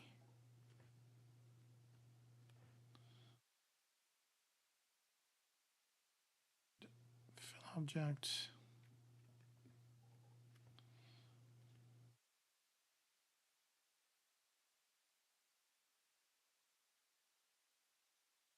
Okay, that's good. Let's move on to the next one. We're pretty much almost done. What's this? Oh, that's that inside piece, which pretty much, doesn't really matter. I think it's got what it needs. And there's that piece. And that piece is going to be also red plastic. Yep. And we did that already. We did that already. We did these. We did this, which I don't even know if I'm seeing anymore. Oh, yeah, I am. But I'm going to add a subdivision level to that. And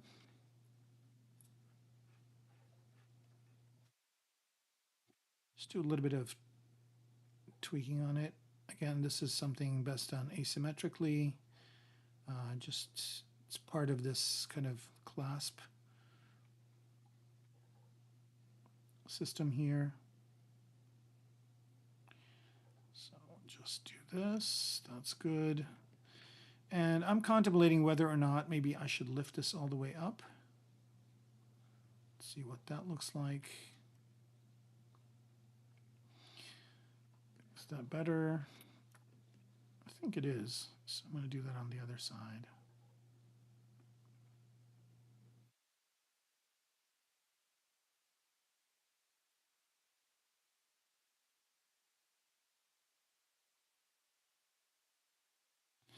All right, that's good too. So that's kind of done this way. I think I'm seeing a little bit of white peeking through here. Let me fix that. I don't know if that's going to come up in the render, but always better to kind of, seal things up.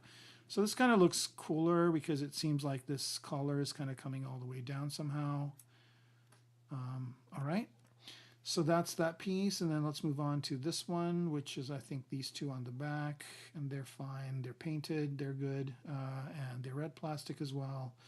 Then these pieces on the face, they're all good. This piece is good. These ones,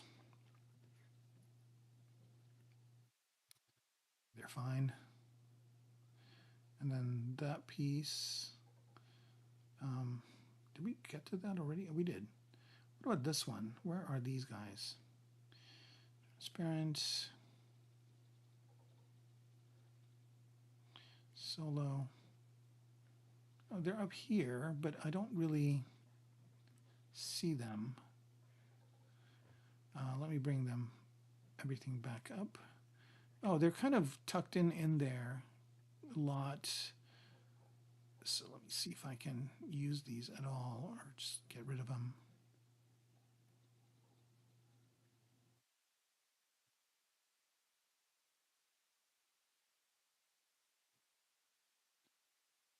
Maybe.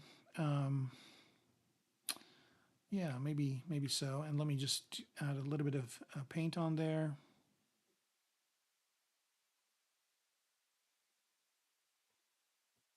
Maybe push them in.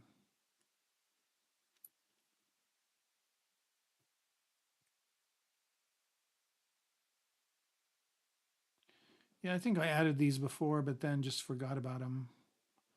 I don't know if it's adding oops, if it's adding anything to it or not, but it looks okay.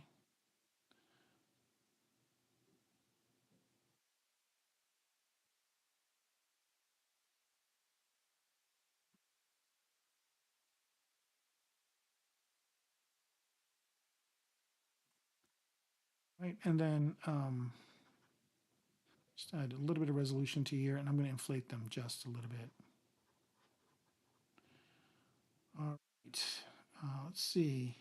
Voxel Forge is saying hello all. Hello, Voxel Forge. How are you? Um,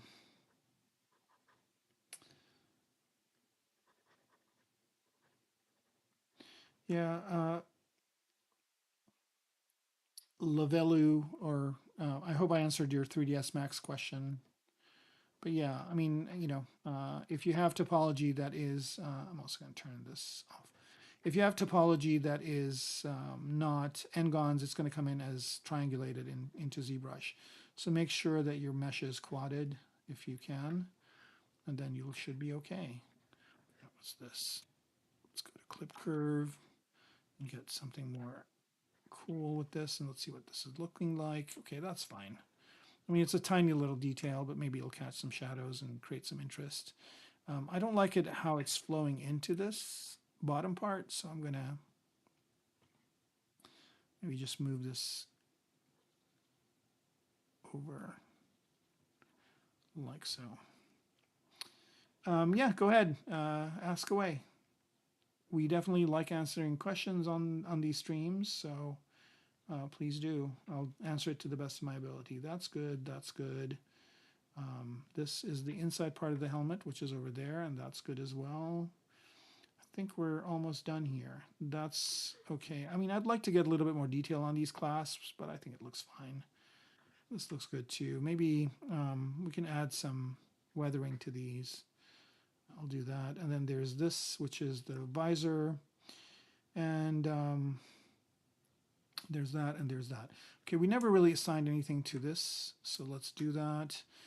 I'm just going to choose this color and red plastic and fill object.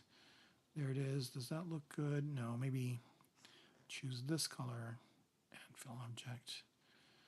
That looks better. Maybe not so dark.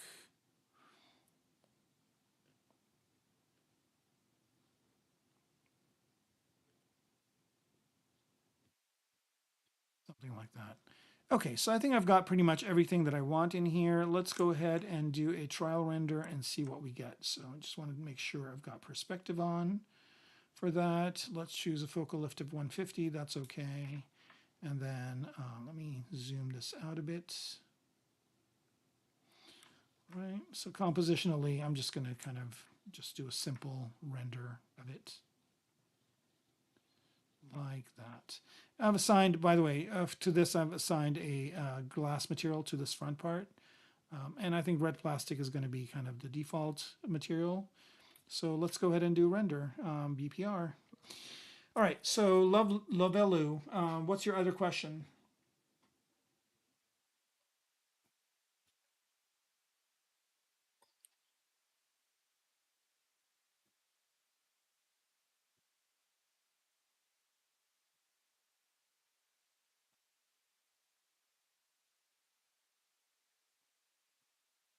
Right, so that first render again is going to take a little bit more time. I'm just doing it head on just to see what that would look like. And then we can also do some 3/4 views and whatnot. When pressing alpha in a bottle to create something like a logo, it got distorted inside cylinder shaped bottle. Oh, yeah. What I recommend you do, Lovelu, is watch Paul's Paul and Ian's thing that they did today, and let me see if I can find it for you. But if you go to Pixelogic's YouTube channel, and I'll show you, I'll give you the link to it.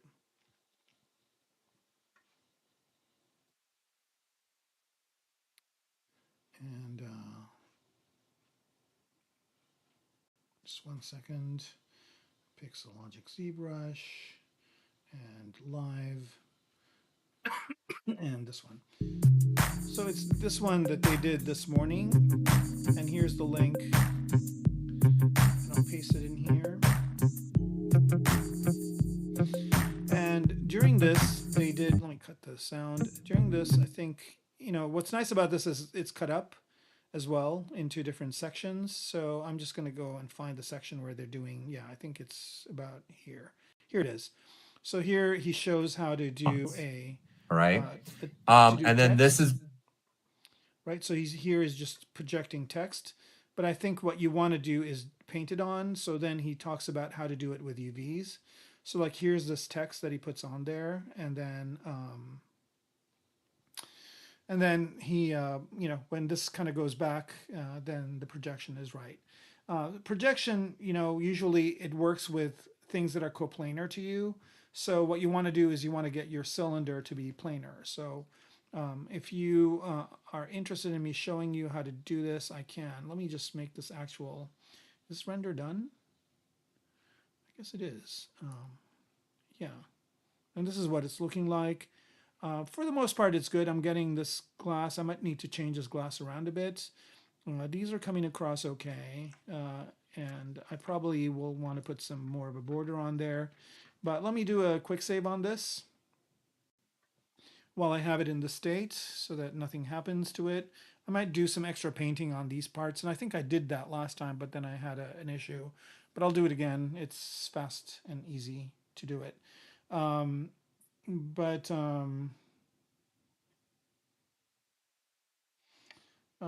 Did I say skin material? Somebody's asking a question on Twitch. I can't see your name because, oh, Hannibal Z Sculpt. Did I say skin material about what? What are we talking about? I'm not sure. All right, so let's say I go into here, and I'll just go ahead and choose the cylinder, make Polymesh 3D, right? So there it is. And there's the cylinder. I'm just going to choose a basic material for it. There it is. And I'm going to go ahead and turn on polyframe on here. And what I'm going to do is I'm going to polygroup this real quick. Do I have perspective on? I do. I'm just going to polygroup this top part into its own group. And then I'm going to polygroup this bottom part into its own group. And I'll show you why I'm doing this in a second. Right, so that's got its own group. So I've just got 3 different groups. And what I want to do here is I'm going to subdivide this a few times, but I do want it to retain the shape of a cylinder.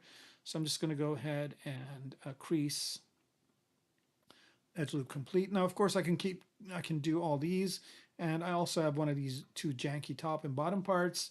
I could have always used my, I've got a free primitives kit or brush that you can download, and I would highly recommend you use that one instead of this one, because when I subdivide, there's going to be funky stuff happening in this inside part. And as a matter of fact, I don't really need those parts either. I can completely get rid of them, but let's keep them. So when I do a Control D here, subdivision, you notice that this subdivides nice, but look at what's happening here. I mean, I guess it's okay. And then I'll do one more. And let's see what that looks like. So you can see this is kind of janky, but I'm not going to do any work on this, so that's okay. What I'm going to do is work on this. So what I need to do is bring this all the way down to level 1, and then go to my plugins here and go to UV Master and just UV it. So UV Master. One other thing that I can do with UV Master now, excuse me, that I couldn't do before is I can actually cut seams. And the way I do that is I just go to crease again and edge loop complete. I'll just do a crease this way. Oh, this way. This is the center. No. Why? Where's the center of this thing? Does it have a center? It does not have so. Is this centered? It is. Let me turn on local symmetry just for kicks. I don't know why it's doing, oh, because it's going all the way to here and back. That's another reason why you don't want to have those.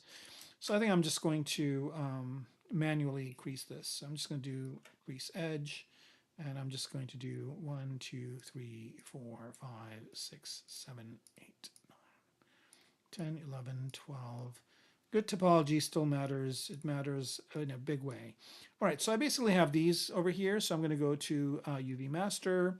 And with UV Master, I'm going to say, oh, actually, I don't even need to use UV Master for that. I can just do it here in the UV menu.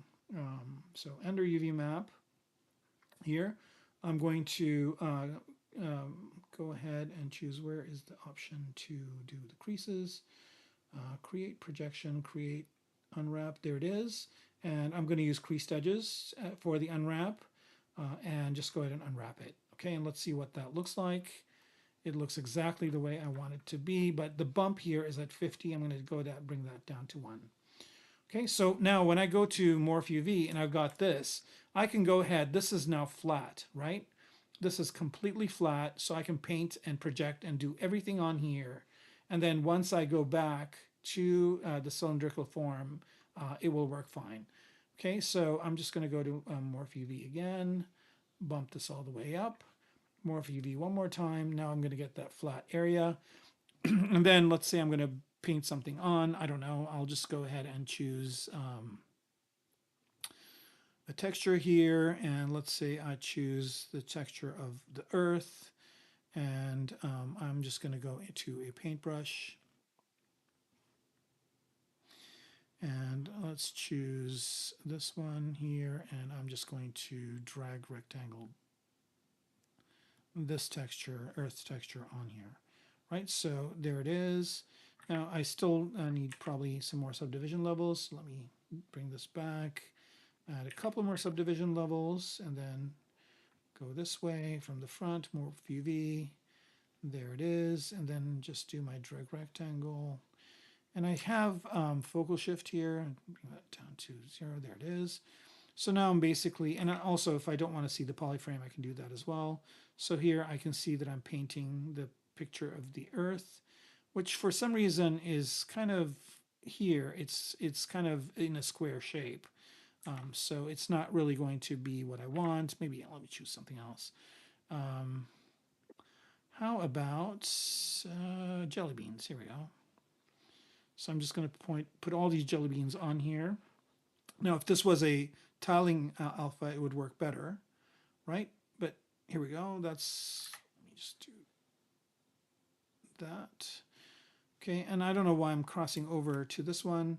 Okay, then if I do Morph UV back, you can see that that's, you know, the edges are nice, right? There's none of that streaking that's happening. I guess I added another one here. I don't know why. Right, so there it is, right? So that's how you would do it if you don't want to get streaking edges. But if you do projection paint with either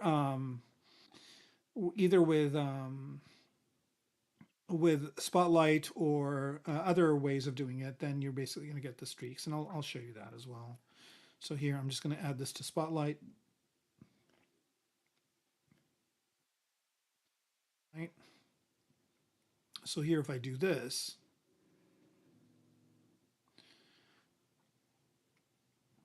and turn Spotlight projection on and go to paintbrush.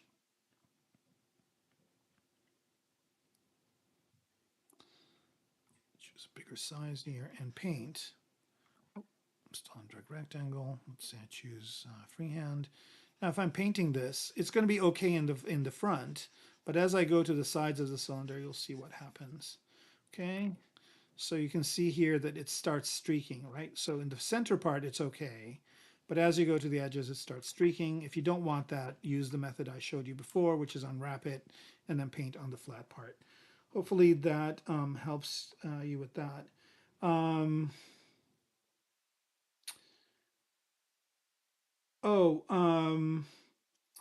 Skin material. Yeah, I actually have a pretty good skin material that I came up with, and I don't mind sharing the stuff for it. I think it's this one, um, and this one was pretty good. So here's the skin material, and if I go to the material settings for it, I'm just going to go into this because this is kind of what you will see, and go into modifiers. So basically, a diffuse weight of 1, a diffuse roughness of 0.6, a reflect of 1, a refract of 0.44, 0.45, index of reflection of 1.45, 1.46, it seems like. And then I've got a refract roughness of 0.5, a refract IOR of 1.46, subsurface amount is 1.44 or sorry, 0.44. So here are all the settings. I guess you can see them here. Just kind of, if you do this, you'll get a pretty decent looking skin texture. All right, so let's go ahead and go back to our model here and see if there's anything else we can do to make this stand out more. First of all, I think I'm going to choose a better HDR. So let's go ahead and instead of using these kind of generic ones, which are good for modeling, I'm going to go ahead and use something more like a studio or something like that. So from HDR Haven, let's do an outside one. Outdoors, where are you? Got a power plant, modern buildings, land, letting a market, concrete tunnel, aircraft workshop.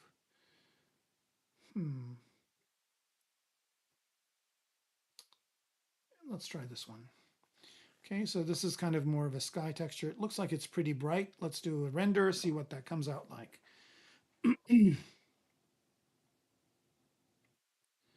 All right, El Insan is saying hello in Arabic. Hello back. Oh, nice.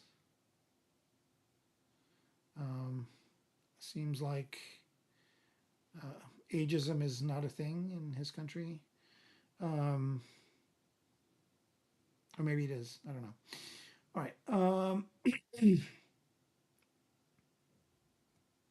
Yeah, so try those settings for skin. Here we go. There's that. The SSS, and let's see what the render looks like.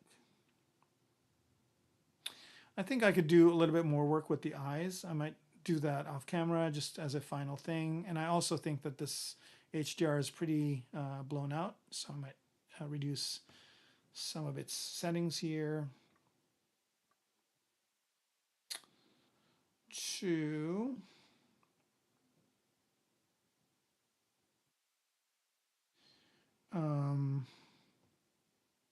background. Yeah, the gamma's 2.2. Let's just drop it down to 1. I think that'll be a lot better. No worries.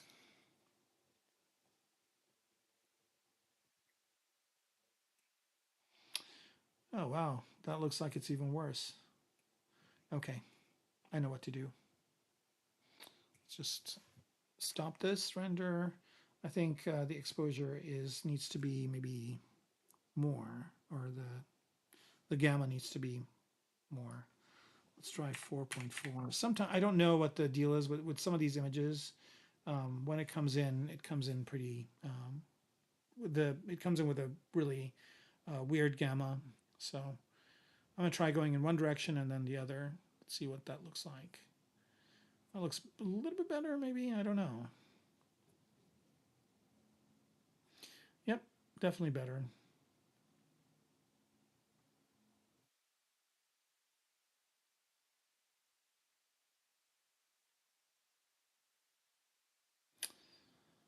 Yep, still kind of blown out. So maybe go to 6.6.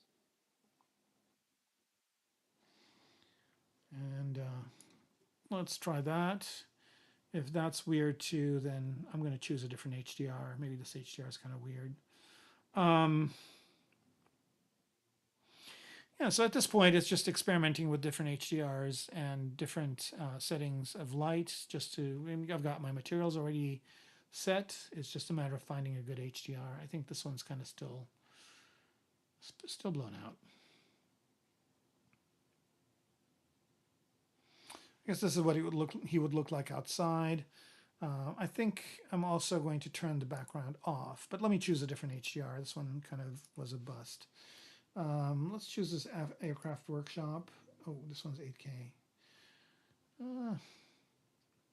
Maybe I don't need an 8K. This might, 4K is good enough.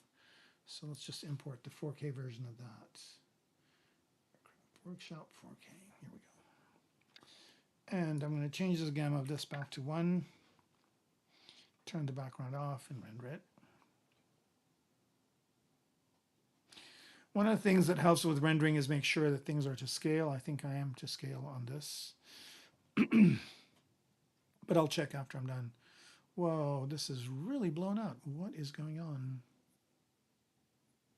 Oh, I know what's going on. This lighting, I forgot to drop this light back down. All right, so it's using both lights. So ambient's going to go down to 0. Yeah, I've got too many lights going on in the scene, so this should be just fine now.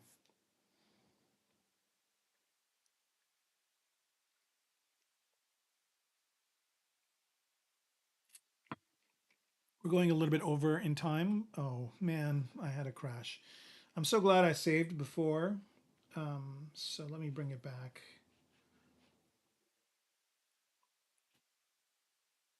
And do that render.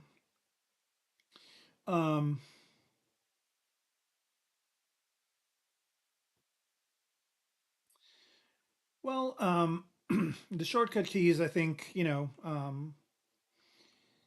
it's just a matter of practicing. The more you practice, the more you'll remember them. Here we go.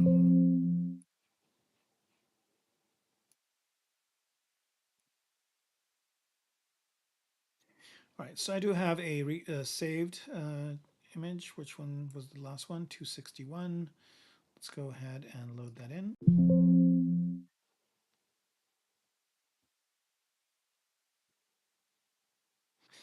Yeah, there's a couple of things I can do to make this better. I can do it on camera or I can do it off camera.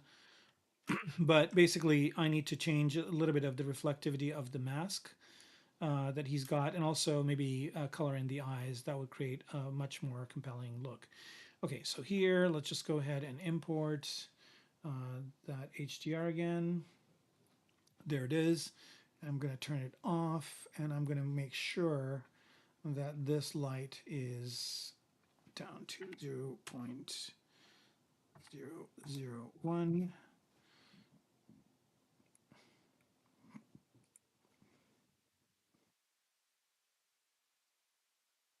So then I'm just using the HDR. Let's turn Redshift on. And I think everything else is good. And let's render.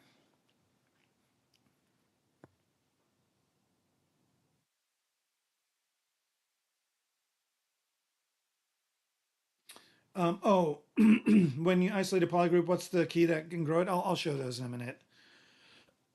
It's Control Shift S and Control Shift X are the two keys, and I'll show you them in a minute. They're pretty useful. And there's Control Shift A as well. All right, again, remember this is the first render, so it's going to take a little bit longer, but it should start kicking it up pretty soon. All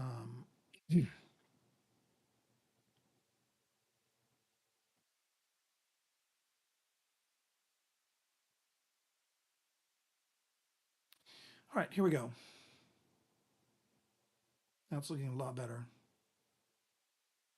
There it is. Nice.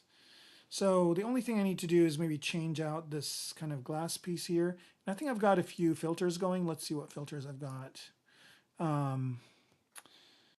Should have that at least one. Okay, yeah, I do. And let's change that contrast auto gray a little bit. And that I can do real time. I don't have to re-render for that. And then I can do maybe like another filter. Let's see if Orton does anything. A negative Orton, maybe? I don't know. Let's see. That's kind of interesting.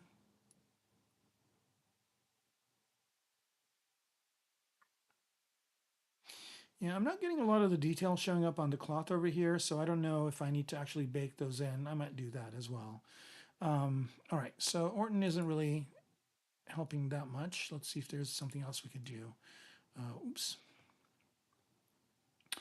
Let's see if an outline edge does something. Okay, so that's kind of a cool effect, but maybe not so much with the opacity. Let's drop the opacity way down. So there's a little bit of a border here, and I'm using outline edge, and I might make that a little bit darker, but this way. And again, this depends on the document size, which right now is maybe too small, but I can drop its opacity. It creates a little bit of a faint edge around it, which is kind of cool. And then the other thing, let me see if there's outline cavity, I think is what I used. Let me do outline edge. Is this cavity? No, outline edge. Let's do outline cavity. That kind of adds a little bit more of this too, and I'm going to drop the opacity of it way down, just to kind of get a little bit of it, more of an edging on there. Of course, I can turn on the HDR and render, and that will add some interesting looks to the background, but it may be too much over here. So let me see here what the lighting situation is. So the light is kind of not hitting it from the front. Easily changed here. I just go into the background and I'm going to change the longitude of it. So the light is kind of pointing at my object. And then I'm also going to go down here and blur that HDR as well. So there is a blur option. So some stuff is showing up, but not too much. And then rotate it to the angle that I want. This is good, maybe like that. And let's do a render this way.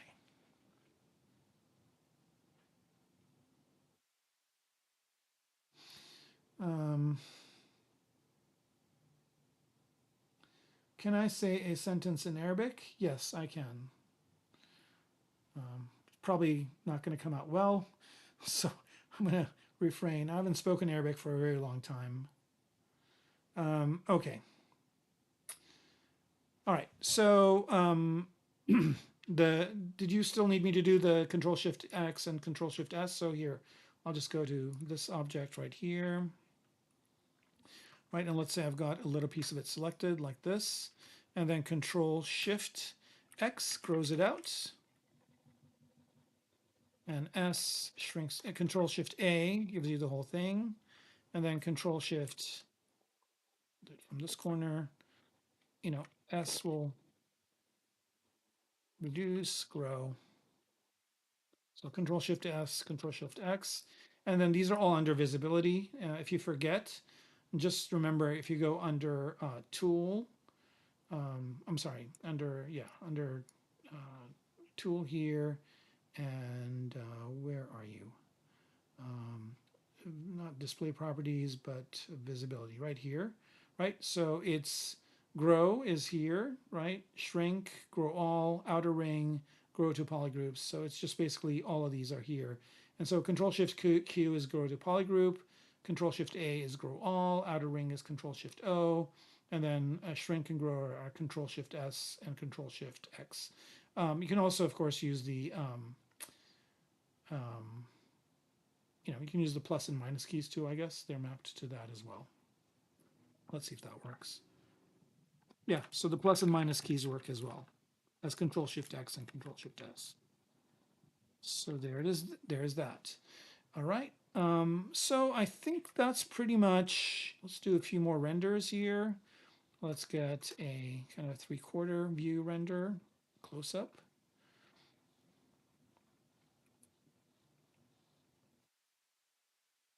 Something like that.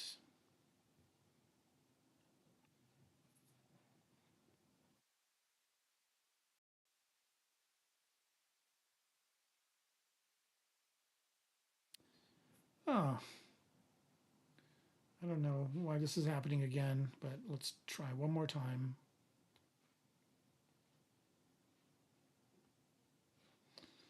Must be some sort of issue, again, with the setup that I have with the new machine. But I think I've got it, where it's working okay. I just need to do a few more tweaks just to get everything to work right. Right, so again, our last save, which is this one.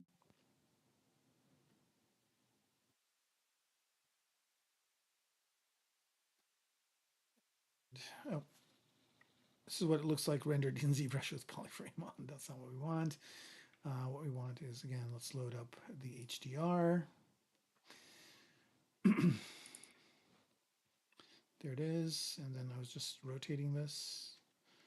So what I'm doing is I'm just kind of looking at the back of it, and I want something to light it from the front.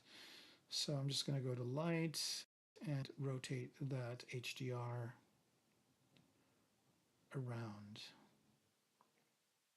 until I get a light pointing at it. I think this is the lit part over here. And I just want to give this a little bit of a blur.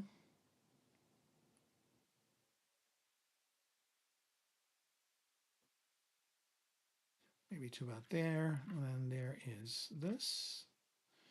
And maybe I want to get an angle like that, up close. Something like that. And let's render.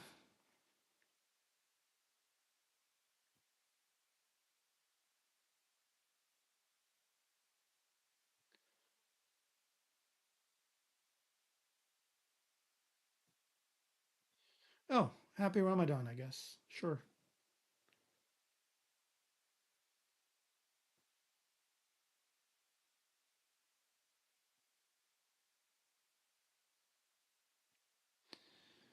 All right, here we go. I'll get the HDR soon, and then I will get the final render.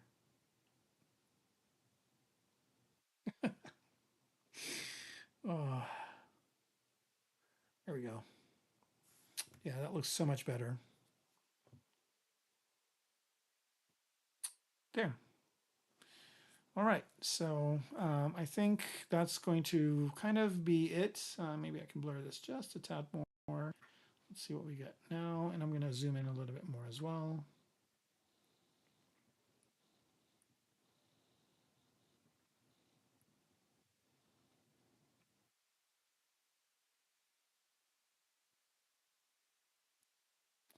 Let's do one more render and call it a night. Okay, so if you guys have any further last questions, this would be a great time to ask, because we're going to end soon. So yeah, ask away. Otherwise, we will see you in a couple of weeks with a whole new project. Of course, I will definitely do a little bit more work on this and have a final render that I'll put on my ArtStation. Oh, interestingly enough, I guess we didn't color this piece over here, so I just have to do that. But it's not a big deal. So yeah, I'll do the kind of the final tweaks on this, and then I will post it on my social media and all that good stuff. But it looks pretty good. If you guys don't mind indulging me, I'm going to do one other thing here. I'm going to go ahead and turn all the materials off. And just choose a lighter color, something like this. And I'm just going to do one more render. That's just going to be kind of the grayscale render, just kind of see what that looks like. So I still have the HDR on, it's just not showing. And I basically turned off all the materials, and I just want to kind of get a look of what the sculpt will look like. What is this? It's like a alien creature, something that would be like in a Star Wars universe or a science fiction universe.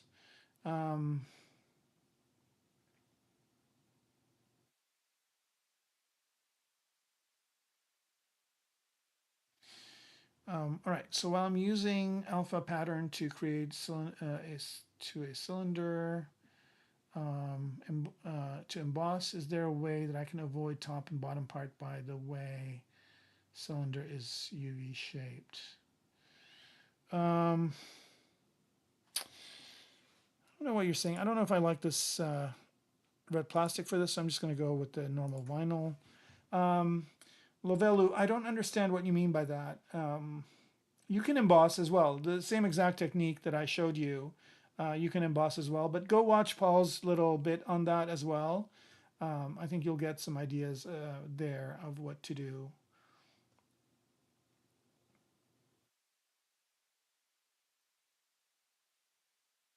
All right, so I think this is almost done. The only part that I will add the material to after I'm done with this is the visor. So I'm going to do one more render after this is done and then call it night. That's not bad. All right, so I'm just going to stop this here, add the material to the visor so it is transparent, and I'm also going to choose a little bit of a darker color, maybe about there. There we go.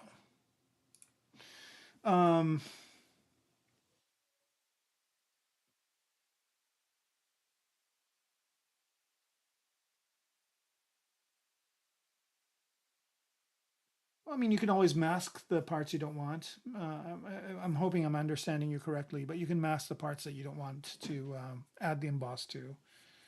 Masking really helps in that area. All right, let's see. This is doing the render and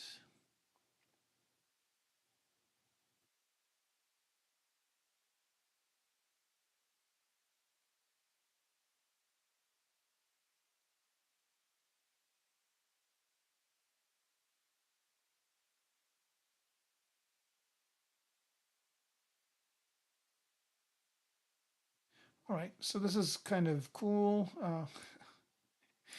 Endless tweaking here, but I want to do one other thing here with this material. I think it's a little bit too shiny. So I'm going to go ahead and drop its reflect. I'm going to up its reflect roughness just a tad. So it's 0.49 now, 0.45. Let's go to 0.6.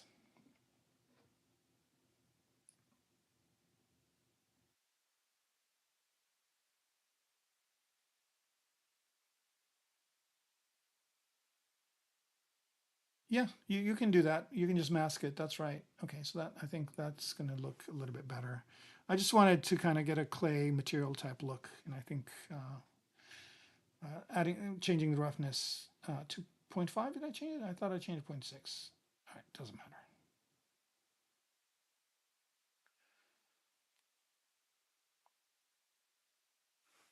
Maybe I didn't change it. Let's try it one more time.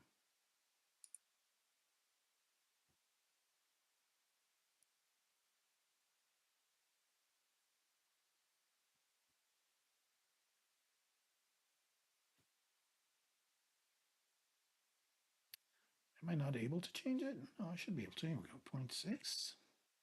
Here we go.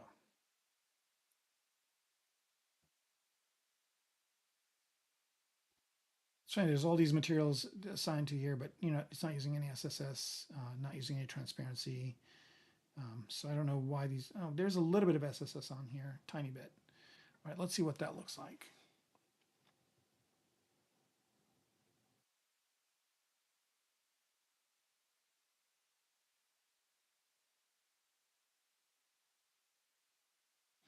So yeah, Lovello, you can mask the you can definitely mask the parts you don't want to affect.